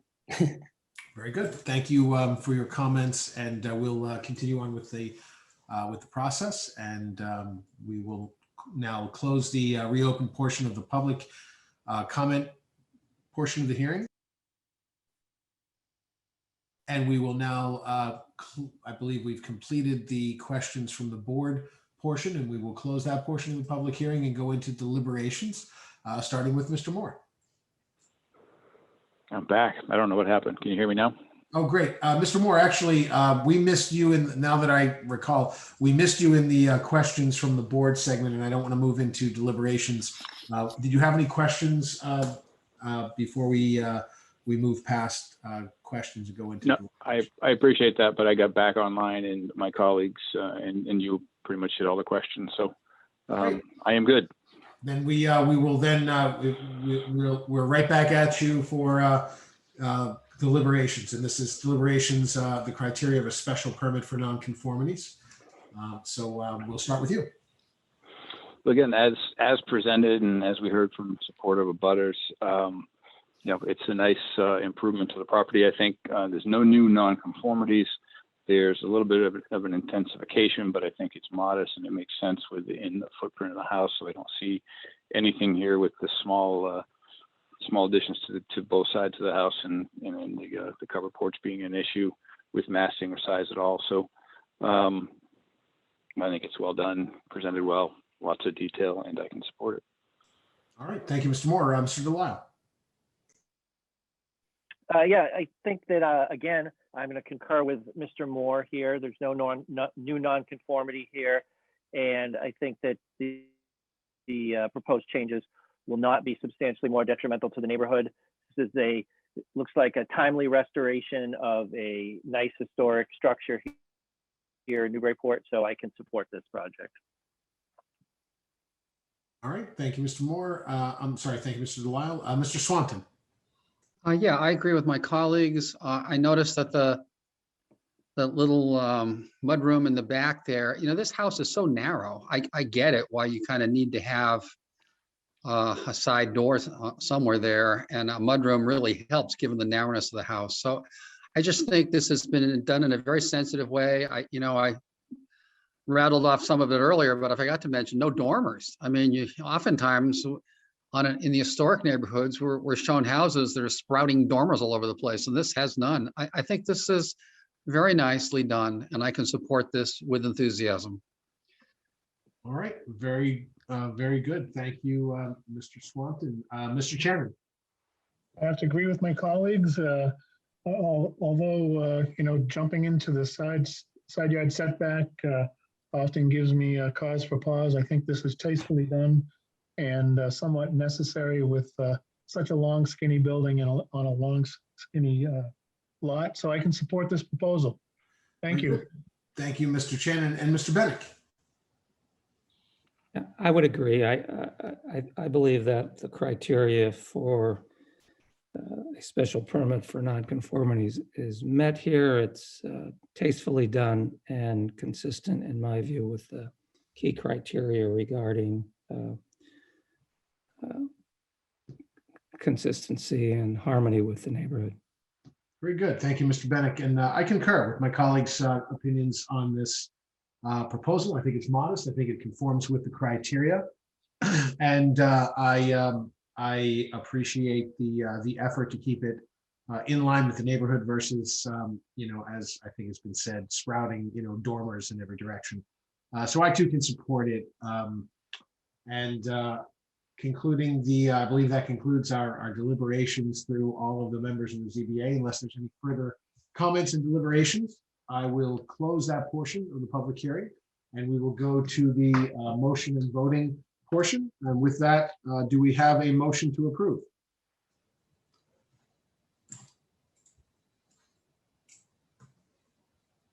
This is Mr. Moore here. I'll make a motion to approve the special permit for nonconformities for 60 Liberty Street, application 2021-17, with the condition that the Tree Commission Chair's recommendation for tree plantings is implemented in coordination with the Department of Public Services prior to grant of an occupancy permit of the project, and that the existing sidewalk shall be replaced in accordance with city specifications in coordination with DPS. Very good. Motion is made by Mr. Moore with two conditions for sidewalk and tree as per DPS. Do we have a second? Bud Shagnon, I'll second. Motion is seconded by Mr. Chagnon.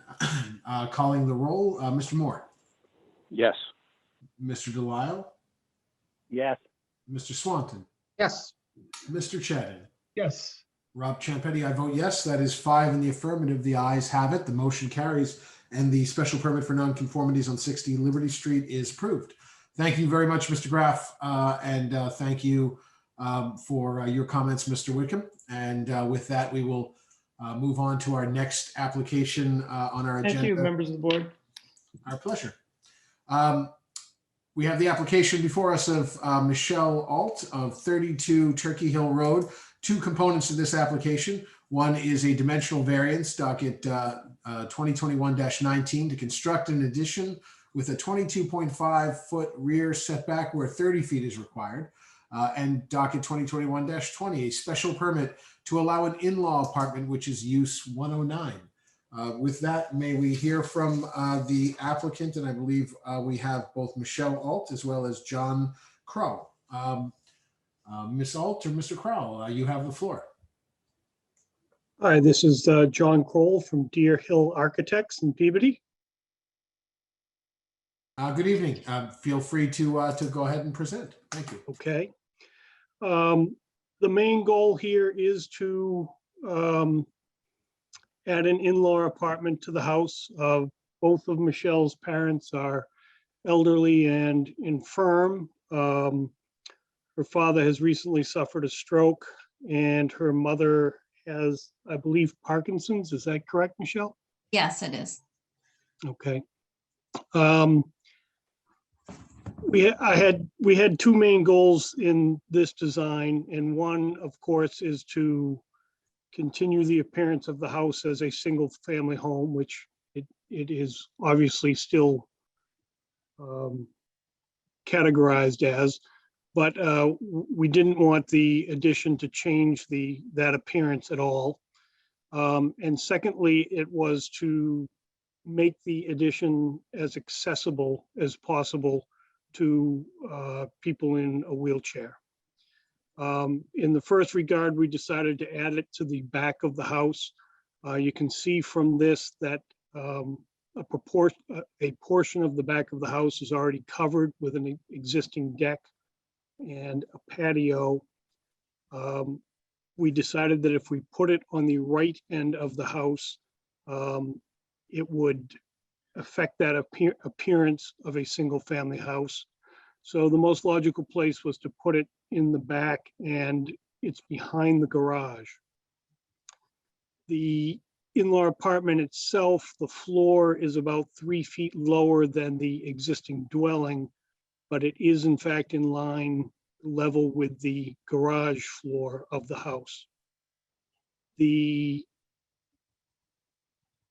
entrance to it will be on the left side, and there will be a level sidewalk that comes from the driveway around the left end of the house and into the new in-law apartment. In addition to that, we're seeking to add what I will call a third bay on the garage. The real intention of that is that while Michelle's parents are living there, it will be used as a gym. Both parents undergo physical therapy every day, and without such a space, they'd be forced to be transported to a physical therapy out clinic. If we can provide the space, then the therapist will come directly to the house. The intent is that when Michelle's parents are gone, this space will then be recaptured and used as a third garage bay. You can see here on the front elevation, the front of the house is exactly the same, except for the extreme left, which is the addition of the third garage bay. On the right side and left side elevation, you can see that the in-law apartment extends off the back of the existing house. And in that rear elevation, sort of in the right third or right side of the drawing, you can see the actual in-law apartment. And behind that to the right, you can see the addition of the gym/garage. The in-law apartment, we believe, meets all the criteria required for an in-law apartment and are simply seeking the special permit that is required for an in-law apartment. If you could go back to the site plan, please. The garage addition is closer to the setback than required. And the reason is that as we view this on the plan, the left side of the house is technically considered the rear of the house based on the Newburyport zoning ordinance. The ordinance says that the front of the house is on a corner lot, is the street that has the longest frontage. And therefore at 165 feet on Borbeau versus 120 on Turkey Hill, the primary frontage or the primary front of the house becomes Borbeau Terrace. However, the house is completely oriented towards Turkey Hill Road. Its address is Turkey Hill Road, and traditionally that has been considered the front of the house. The house was built before the definition entered the zoning ordinance that described what the difference between a primary front yard and I believe it may be termed a secondary front yard. So in all intents and purposes, when this house was built, the left side of the existing house would have been considered a side yard and not a front yard. Notwithstanding that, the zoning code is clear and it is a backyard from that point of view. So we designed this with the intent that we were designing it as if that were a side yard. And we met the side yard setback of 20 feet, but we do not meet the rear yard setback of 30 feet. That's my general presentation. I don't know if you have anything you want to add, Michelle, or if you want to turn it back to the board. I think we could turn it back to the board. All right. Sorry, I didn't mean to cut you off. Oh, that's fine. Thank you. I think we should turn it back to the board and maybe answer specific questions that you may have. All right. Very good. Thank you, Ms. Alt, and thank you, Mr. Crow. With that, we will close that portion of the public hearing and go to public comment. Andy, if you could go ahead and put the public comment slide up, and we will take any questions by the show of a raised hand from anyone among in attendance. Please click the bottom right raise hand button. We will recognize you. Seeing no hands raised, going once, going twice, we will go ahead and close that portion of the public hearing and go to questions from the board, starting with Mr. Moore. Thank you, Mr. Chairman. I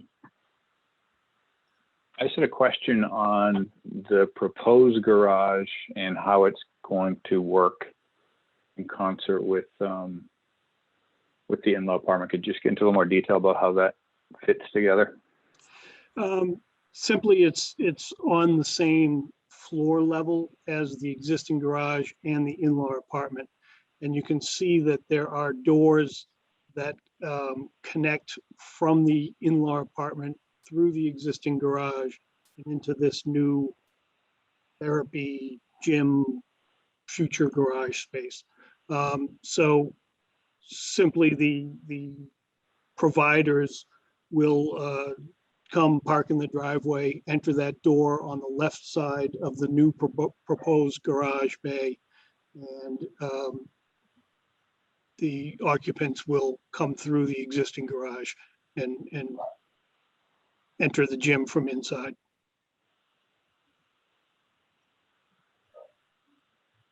I think I don't have any further questions at this time.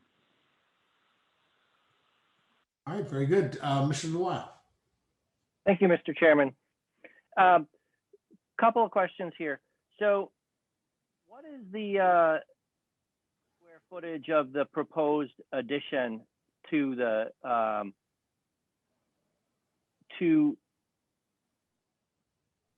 structure for the in-law apartment? It is listed there on the drawing as, I believe it says 687 square feet. Okay, yeah, I see that now.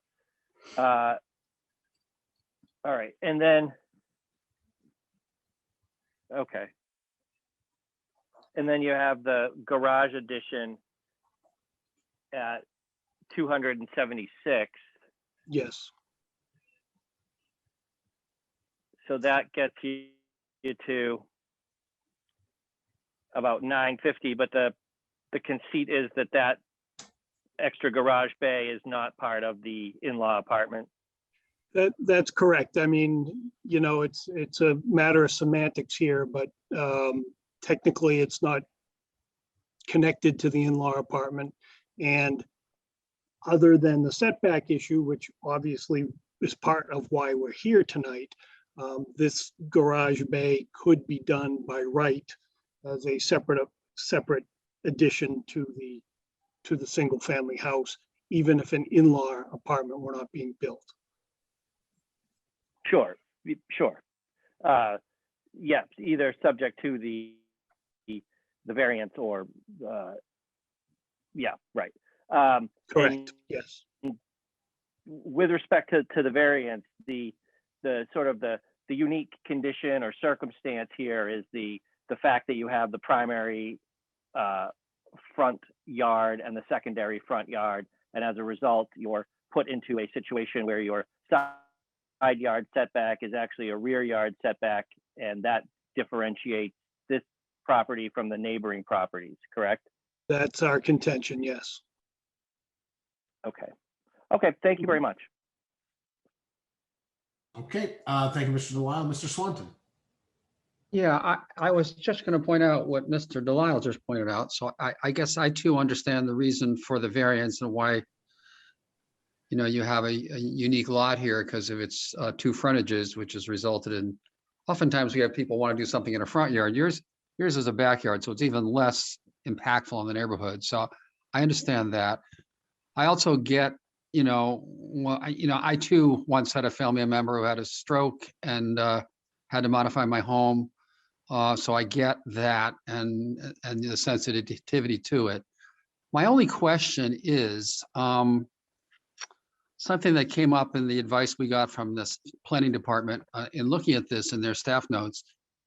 As you drive down Turkey Hill Road there and look at the house, you're going to now have 3 garage bays, and depending on how you kind of trim out that third bay, I don't know, it could take a little bit of the look of a service station, if you will, with, not a very large house, but with 3 garage bays. And I'm wondering what your plans are to, how you're planning, what the front of this garage is going to look like. It basically mimics the existing garage doors, the same materials, same siding, same trim. We did set it back a foot from the existing front of the garage, simply to break up that mass a little bit and not give it quite the appearance that you're talking about. But it is basically treated as the existing garage is treated. Yeah, that's a good point. That's the setback. This picture doesn't really show the setback, so that's that will help a little. That's fine. It's not a bit, it's a small quibble. I understand what you're doing. I don't really have a problem with the variance. So I don't have any other questions. Thank you. All right, very good. Mr. Shannon. Thank you, Chair. Yeah, just one question. Noticed in the sketch, there's a dash line showing I guess it's the outline of the driveway. I assume because that third bay is a garage that the driveway will be extended over into the front of that to pick it up so a car can go in and out. Can you confirm that? Michelle, you can speak to this, but I don't know that the intention at the current time is to expand the driveway while it's being used as a gym. But certainly once it's not being used as a gym, the driveway would have to be widened. And yes, that was the intent, is that would be a functional garage bay, and therefore the asphalt would be widened in front of that. So you're saying that in step one, which is to put this third bay, the driveway may not be extended. So that little piece of driveway you can see here, it kind of goes around the side of the house, that would stay, but it wouldn't be made to line up with the new garage. We haven't fully discussed it as to whether we would or not. Michelle, do you have any feelings or input on that? I think my expectation is that we would continue the pavement to that third car garage just so that it would look uniform.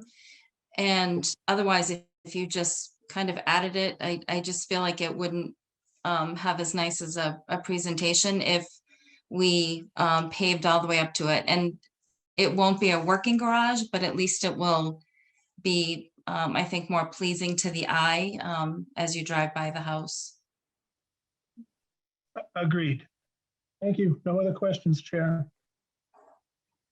All right, very good. And I too have no additional questions other than what's been asked. So I thank everyone for the questions, both asked and answered. And we will close that portion of the public hearing and let's go into deliberations. And as we deliberate, again, this is, there's two components of our deliberation. So I'll ask members to speak to both the dimensional variance, the criteria, and specifically maybe addressing the hardship, as well as the special permit to allow the in-law. And we'll start with Mr. Moore.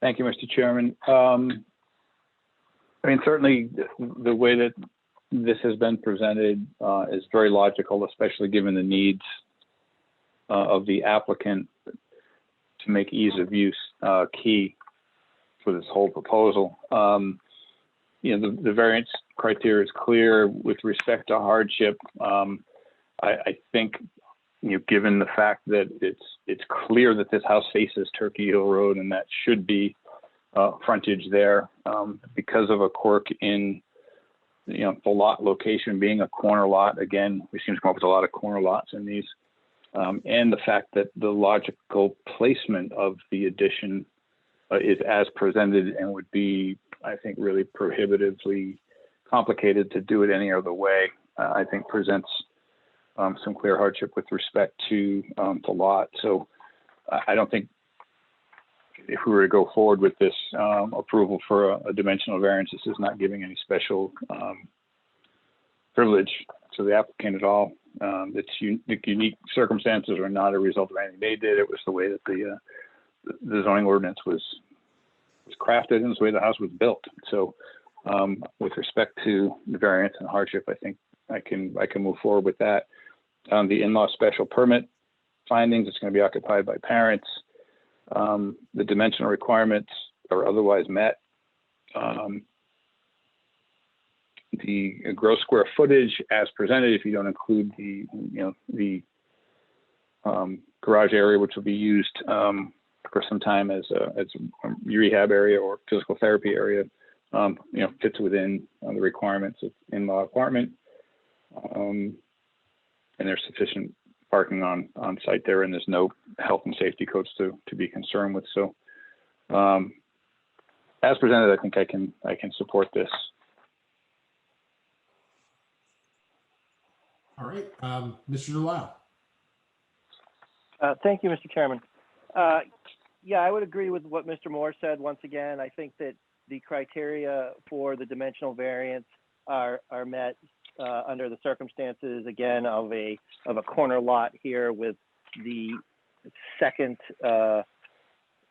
side yard being really, or being treated as a backyard. I think that does present a hardship here in this instance, and there is some uniqueness, and it's clear that the strict application of the provision of this portion of the zoning ordinance would deprive the applicant of the reasonable use of the property. So I think I can support the variance. Mr. Moore ran us through the special permit findings, and I can support that as well. I think we need to run through the special permit findings under section XH7. So I can run through those. That the use is listed in the table of use regulations, and that is correct. The use is essential or desirable to public convenience, and I think that's been there's been evidence to satisfy this criteria. The requested use would not create any undue traffic congestion. I think that is everyone can agree to that. The requested use will not overload the water, sewer, drainage, or other systems. I think that is true, as we're going to have 2 additional parents living in a house. I don't think that would cause any overload. Special regulations for use set forth in the special permit table are fulfilled. They'll have to do that. And I think that the other elements, number 6, the requested use will not impair the integrity or character of the zoning district or adjoining districts or detrimental to health and welfare. I think that is satisfied. The requested use will not, in addition to a neighborhood, cause an excess of that particular use. I think that is satisfied also. The proposed use is in harmony with the purpose and intent of the ordinance. That is correct. That the single family use or in-law apartment use is certainly consistent with the purposes of the NZO, and the proposed use shall not be conducted in a manner as to emit any dangerous, noxious, injurious, or otherwise objectionable fire, explosion, and all other such bad things as set forth in the ordinance. I think that is also the case as well. And now that being said, I think that I can support the special permit needed for this application as well. All right, thank you, Mr. Delisle, and Mr. Swanton. Yeah, I too can support both the variance and the special permit. They meet the ordinance as articulated quite thoroughly by my 2 preceding colleagues. And I wish the applicant the best of luck with dealing with this situation. And I think it's a good plan. I can support it. Thank you. Very good. And Mr. Chen. Yes, I agree with the rest of the board, and as articulated by Mr. Moore and Mr. Delisle, I can support both the variance and the special permit. Thank you. Very good, and thank you, Mr. Shannon. I too feel that the members of the board have articulated the supporting rationale for both the dimensional variance, the hardship, in particular for the addition, and as well as the criteria for the special permit. I believe the applicants met the burden to demonstrate that they qualify and that they're entitled to the special permit. I can support them both as well. And without further additional deliberations from members of the board, we can go ahead and close that portion of the public hearing and go to the motion and vote phase. And with that, do we have a motion to approve? Both, let's do these separately. A motion to approve the variance. We'll do the variance first, and then we'll do a second round for the special permit. So Mr. Delisle, I'll make a motion to approve the variance for 25 Turkey Hill Road. And I believe that is application number 2021-19. I'll second it, Ken Swanton. All right, motion's made by Mr. Delisle and seconded by Mr. Swanton. Calling the roll, Mr. Moore. Yes. Mr. Delisle. Yes. Mr. Swanton. Yes. Mr. Shannon. Yes. Rob Champetti, I vote yes. That's 5 in the affirmative. The ayes have it. The motion carries. Do we have a motion to approve the special permit?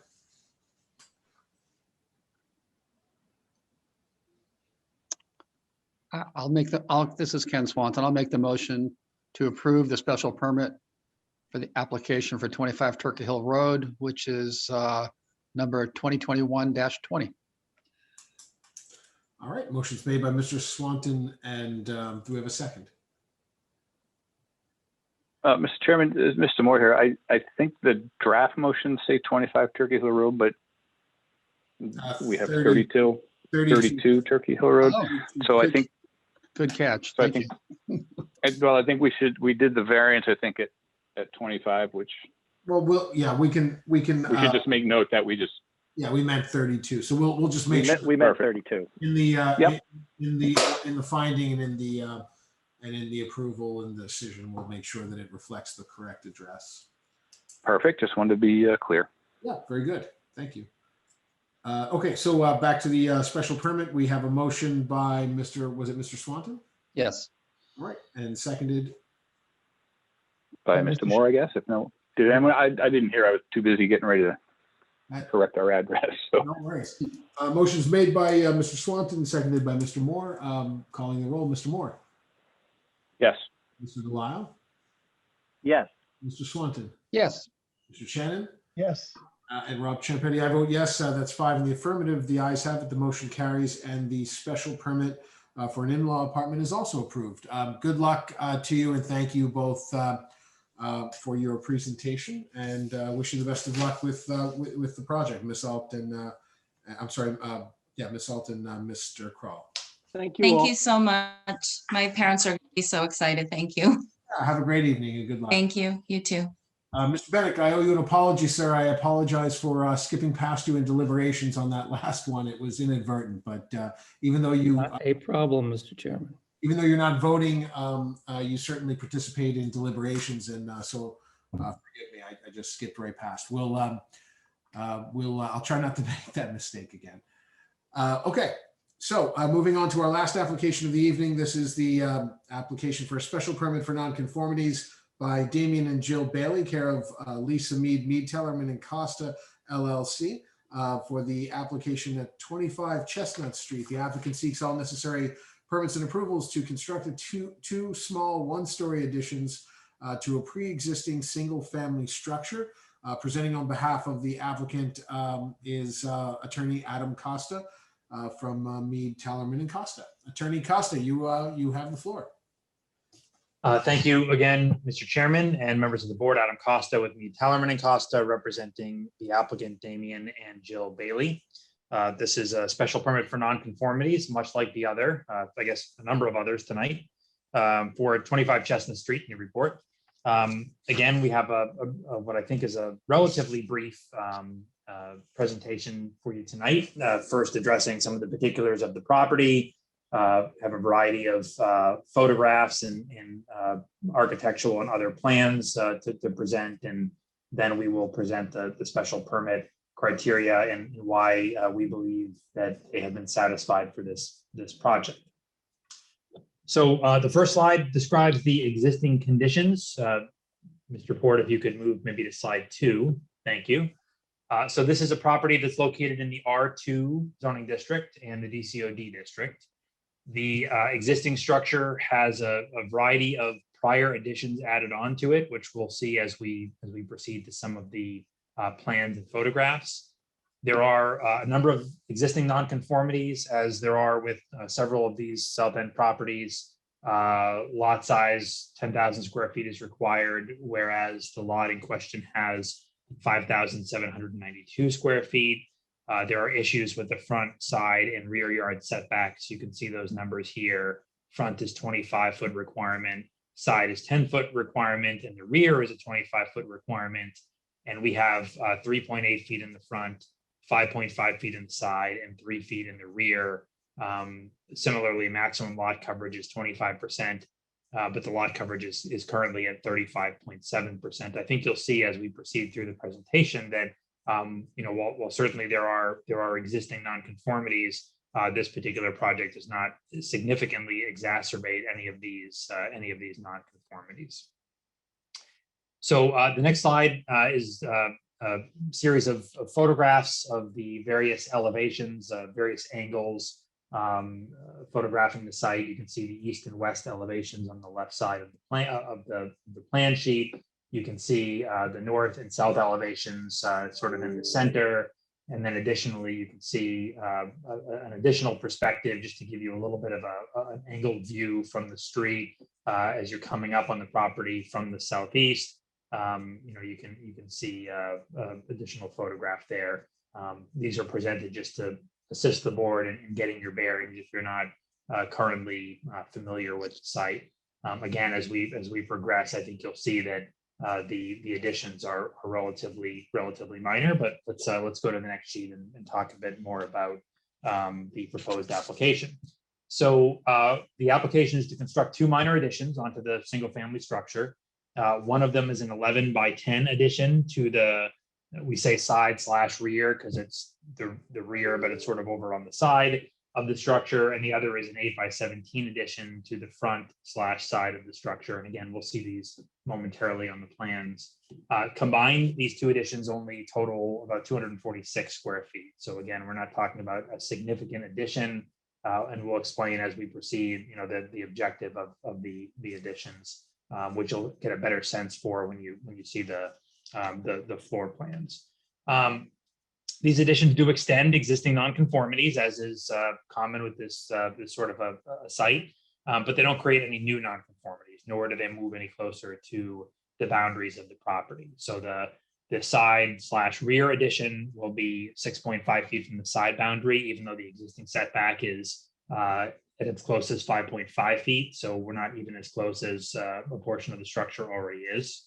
And that same addition will be approximately 18.5 feet away from the rear boundary, which is much farther away than the existing 3-foot rear yard setback at its closest.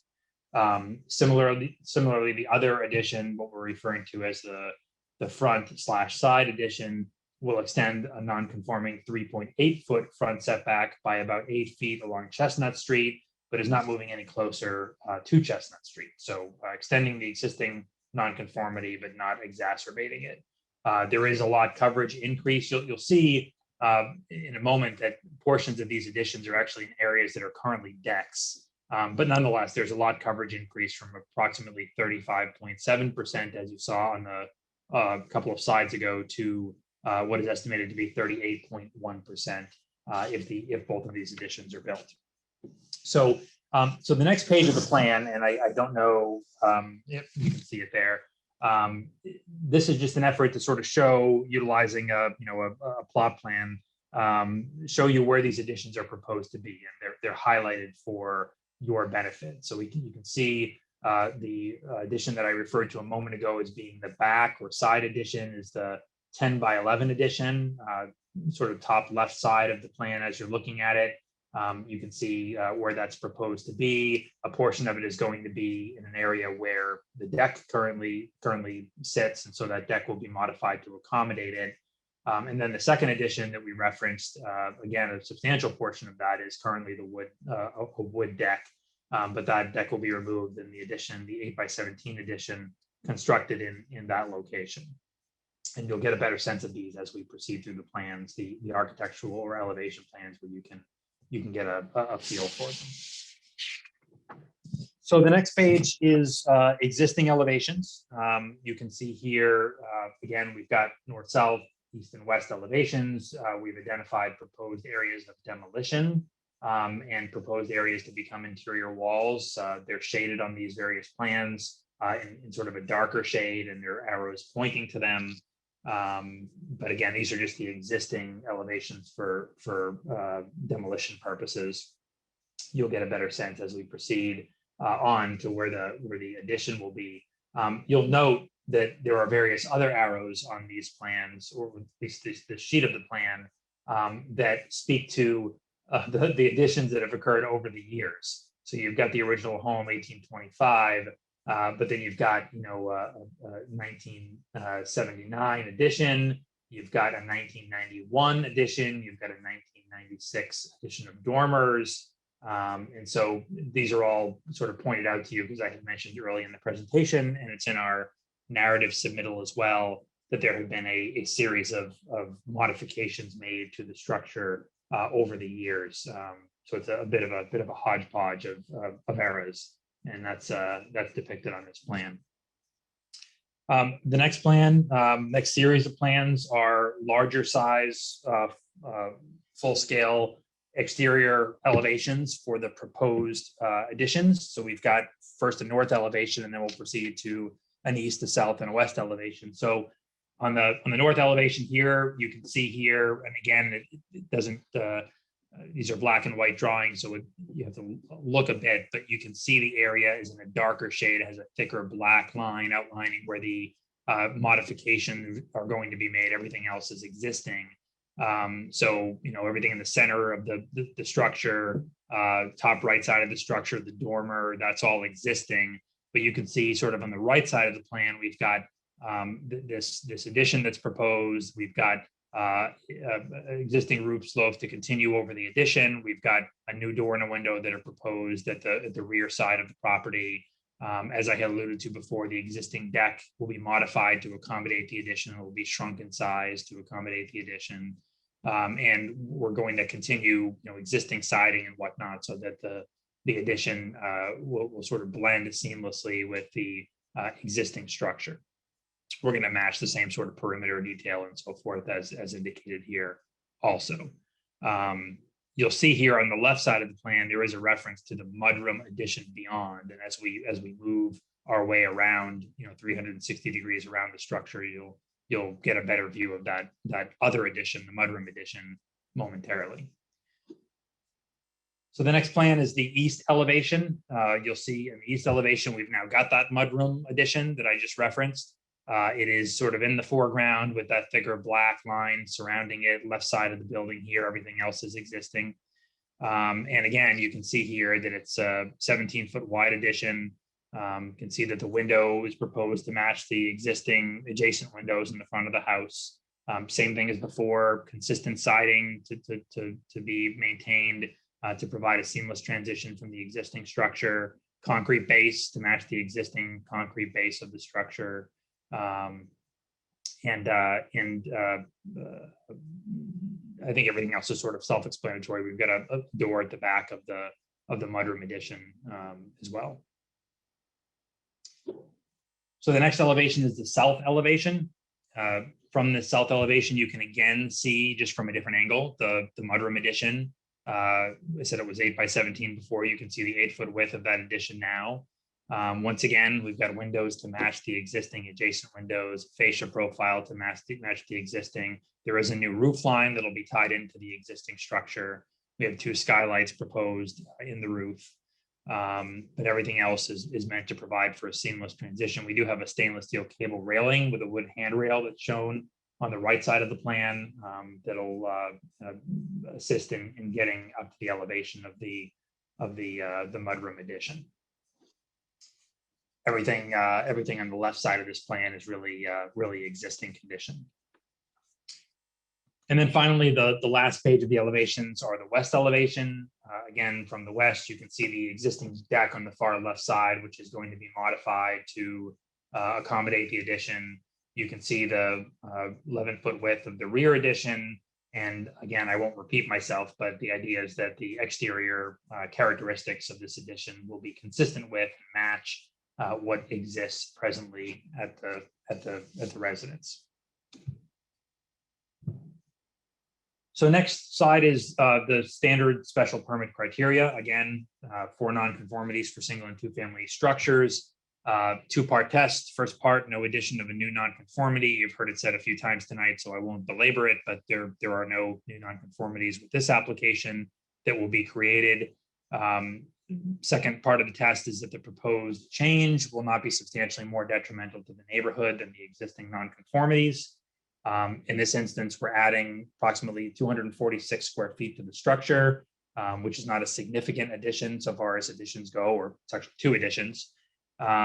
We're extending nonconformities, yes, but we're not worsening any nonconformities. We're not getting close to lot lines. And as I had explained at the start of the presentation, not only are we not getting closer to any lot lines in the existing nonconformities, but generally the additions that are being proposed are further away from the side or rear lot lines than the closest point of the existing nonconformity. So they're sort of, and this goes to the next bullet point, they're sort of filling in gaps. At least the rear side addition is filling in a gap, a jog in the existing building footprint. We're in the south end. This neighborhood has several undersized non-conforming lots and structures. So this, these sorts of non-conformities, as you know better than I do, are not uncommon on properties in the south end. The use is remaining as the least intense use, which is a single family use. And what I mean by that is that, we've got some other more intense uses on nearby properties. We've got a number of two families. We've got a social club on an adjacent parcel, but we're not proposing any change in the use. So the use will remain a single family, which of course is the least intense of all possible uses that could be made, other than I suppose a vacant parcel of land. And so we believe that our proposal is neither detrimental nor unusual to the neighborhood, that it will not have any sort of an impact, let alone a substantial detriment to the neighborhood as compared with the existing nonconformities. I did fail to mention at the start of my presentation that Damian Bailey is present tonight as well, listening in, participating in the Zoom to the extent needed. So if you have specific questions for him concerning the interior design, not that that's necessarily something the board may be interested in or within your purview, but if you're curious about how these additions are going to assist with the interior flow or why they're proposed, he can certainly speak to that firsthand. Although I think from what we've presented, it's sort of evident that the intent here is to increase in one instance some mudroom space, and in another instance increase some space to provide for a mudroom and a slight extension of the dining area. But again, we're not talking about 500 or 1,000 square foot additions. They're 246 square feet together. So neither of them is too significant, at least from my perspective. So with that, I'll turn it back over to you, Mr. Chairman, and certainly happy to answer any further questions that the board might have. Thank you, Attorney Costa. And with that, we will close that portion of the public hearing in presentation and go to the public comment section. And Andy, if you could put up the slide, we will ask any members of the audience that are following along to click the raise hand button if you wish to be recognized, and we will hear from you. Seeing no hands, I will go once, go twice. Seeing no hands, I will close that portion of the public hearing, and we will go directly to questions from the board. We'll start with Mr. Moore. Thank you, Mr. Chairman. With a modest two bump outs totaling less than around 250 square feet. I thought the presentation was really thorough. I don't have any questions at this time. Very good. Thank you, Mr. Moore. Mr. Delisle. Thank you, Mr. Chairman. Yeah, the presentation was very good. It just left me with a couple of questions. First of all, can you go to the slide with the two additions highlighted in yellow? So a couple of things on this. At the very top there, I noticed that the open space requirement is 40% here, and we're really bumping up against it. Andy, could you like back out on that slide a little bit so we can see the whole, all the data above? Yeah, excellent. So we've got a really small lot here at 5,800 square feet, and it's pretty built out. So the open space requirement is, with the proposed 2 additions, you're going to be at 39.9%. And if you go above 40, you do have a new non-conformity. So I think, Andy, now if you go back down to the map or to the illustration below, there's an assumption that we as a board have to make that the conversion of the existing driveway to a patio is perhaps necessary to maintain the first prong of the 2-prong criteria for a special permit, that there be no new non-conformity.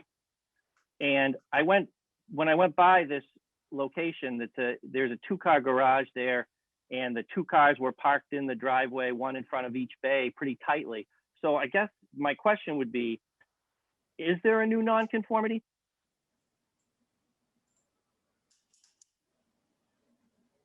Mr. Chairman, can I address that? Yes, please, by all means. So Mr. Ford, if you could slide up maybe just ever so slightly, I don't think you need to zoom in necessarily, but just so we can see the bottom part of that chart. Thank you. So my understanding of the chart as it exists, and I've got a paper copy in front of me as well, so I guess I have the benefit of seeing the entire thing, but the 3 columns here, the first column, the 40% next to open space, is what's required, and that's a minimum open space percentage. The existing open space percentage is 38.7%, and the proposed open space is 39.9%. So as I read this, and I think it's a consequence of what you, Mr. Delisle, I think you hit the nail on the head when you spoke about converting the existing driveway to patio as an impervious surface, excuse me, a pervious surface as opposed to an impervious surface. We're actually increasing the percentage of open space as compared to the existing condition.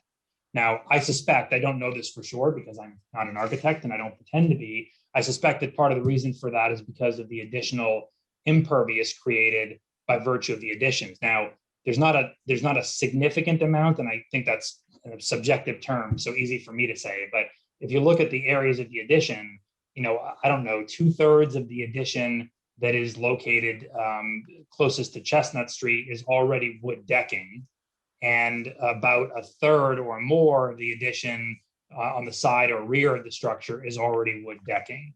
But there are some areas that aren't, that are going to be converted to impervious surface. So I suspect that is the conversion of the existing driveway to patio is an attempt to offset that. But not only does it offset it, but it actually goes above and beyond and improves upon the percentage of what would qualify as open space. Yeah. Mr. Costa, I think I understand. So basically, the short of it is that the property was already non-conforming for percentage of open space. So is that correct? Correct, and we're making it better. Yeah. Okay. Okay. That's what I wanted to hear. Okay. All right. So that answers that question, that there is in fact no non-conformity. And with that, I will pass it along to my colleague, Mr. Swanton. Very good. Thank you, Mr. Delisle. Mr. Swanton. Yeah, I found that last point interesting. I didn't even think about that, but I'm okay with it as well. I drive through, I live not very far from here. I walk down the street. I think actually what you're doing in that front addition actually, to me, improves the house. I mean, we're not supposed to comment architecturally, but I think it looks nicer. And as someone else already pointed out, the net effect of these 2 additions is under 250 square feet. This is a small thing. So I don't see any new nonconformities. I think, I guess at this point, and probably forever, I have no questions.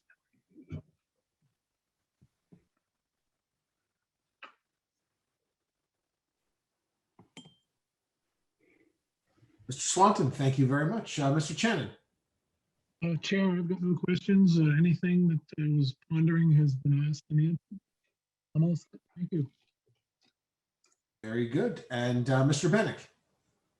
I have no questions. I would just note the modest increase here of about 250 square feet. And I guess that increases the lot coverage by a 2.5% or so. Seems to be permissible under the regulations. So, and I think it's a perfectly acceptable application from my perspective. Very good. Thank you, Mr. Bennett. I agree with my colleagues and wouldn't need to add anything. I think it's a modest request and a well-presented proposal for this particular special permit for nonconformity. So I too can support it. Hearing no further deliberations, I'll close that portion of the public hearing, and I will ask for a, do we have a motion from the board, a motion to approve? Mr. Chairman, this is Mr. Delisle. I think that was the question section. Oh, my apologies. I thought we were in deliberations. I must have had a blackout moment. So having closed it, having no further questions is what I meant to say.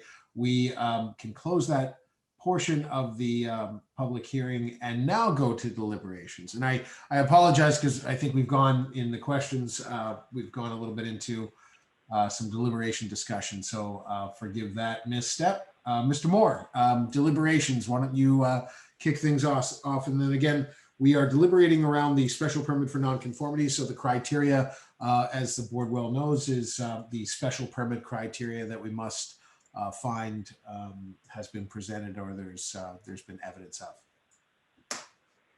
Thank you, Mr. Chairman. There's no need to apologize. This board, or at least I speak for myself, often goes from question into deliberation, so it can be confusing. I can certainly understand that.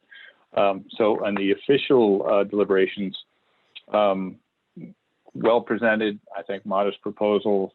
Again, we're not supposed to comment on aesthetics, but I do think it's, it's great looking from the street. And since there's no new nonconformity created, it just extends existing nonconformity side, front, and rear setbacks and a little bit of lot coverage.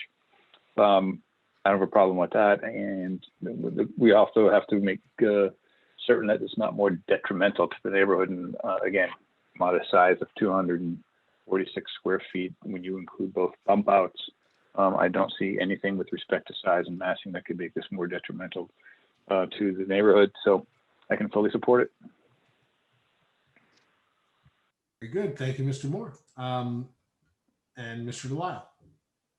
I will concur with Mr. Moore on this one. No new nonconformity and not substantially more detrimental to the neighborhood. Very good, Mr. Delisle. Thank you. Mr. Swanton. My colleagues already said it very well, and I also concur and can support this proposal. Thank you, Mr. Swanton. Mr. Shannon? With all statements previously made, and I can support this application. Very good, Mr. Shannon. Thank you. And Mr. Bennett? Yes, I would agree that the two-pronged test has been met here, and I would approve this application. Very good. Thank you, Mr. Bennett. And I share, again, to restate what I had said earlier, I do share my colleagues' sentiment on this and find that the applicant has met the burden and demonstrates that there's no addition of a new nonconformity. And it does not, there doesn't appear to be anything that indicates that the project would be substantially more detrimental or detrimental in any way to the neighborhood than the pre-existing conditions. So I too can support it. And with that, if there are no additional deliberations, I will go ahead and close the deliberations section. And this time, at the right time, I will invite a member of the board to make a motion to approve. This is Mr. Shagden. I'll make a motion to approve the special permit for nonconformities application for 25 Chestnut Street, docket number 2021-21. Thank you, Mr. Shannon. Do we have a second? Mr. Delisle, I'll second that. Thank you. Motion's made by Mr. Shannon and seconded by Mr. Delisle. Calling the roll. Mr. Moore. Yes. Mr. Delisle, Yes. Mr. Swanton, Yes. Mr. Shannon, Yes. Rob Champetti, I vote yes. That's 5 in the affirmative. The ayes have it and the motion carries. And the application for special permit for nonconformities is granted. Thank you very much, and to the members of the board and to Attorney Costa for presenting. Wish you the best of luck. Thank you And for your time tonight. We appreciate it. our pleasure. With that, we, members of the board and members of the audience that remain, we've concluded the public hearings portion of the meeting, and we can move now swiftly into the business meeting. We're only dealing with matter A, which is the approval of the minutes. At the request of Jennifer Blanchet, we've been asked to table a discussion by and with the planning director on conditions on architectural treatments. So we'll press pause on that, and we will just elicit for now a motion to approve the minutes, or any comments, changes, or revisions. If you could post those, and otherwise we'll go ahead and go to a motion.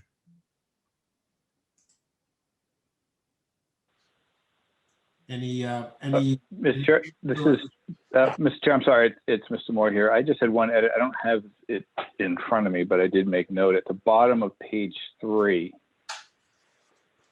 My comments were there were many positive elements, and it would be I said an improvement, and I think it's in there as approval, so it should be just corrected to many positive elements, and it would be an improvement, not an approval. Very good. Any additional comments or changes? Hearing none. Do we have a motion to approve the minutes? So move, Mr. Moore, as amended. And I'll second that. Seconded, Ken Swanton. All right, motion is made by Mr. Moore and seconded by Mr. Swanton to approve the minutes with the amendment as noted. Mr. Moore? Yes. Mr. Delisle? Yes. Mr. Swanton? Yes. Mr. Shannon? Yes. Mr. Bennett? Yes. And Rob Champetti, I vote yes. That is 6 in the affirmative. The ayes have it. The motion carries and the minutes are approved. And with that, I wish to thank everyone. That concludes our business of the ZBA this evening. And do we have a motion to adjourn? So moved, Ken Swanton. All right. Motion is made. Do we have a second? Second, Mr. Moore. All right. All those in favor, you can just respond with an audible aye. All those in favor? Aye. Aye.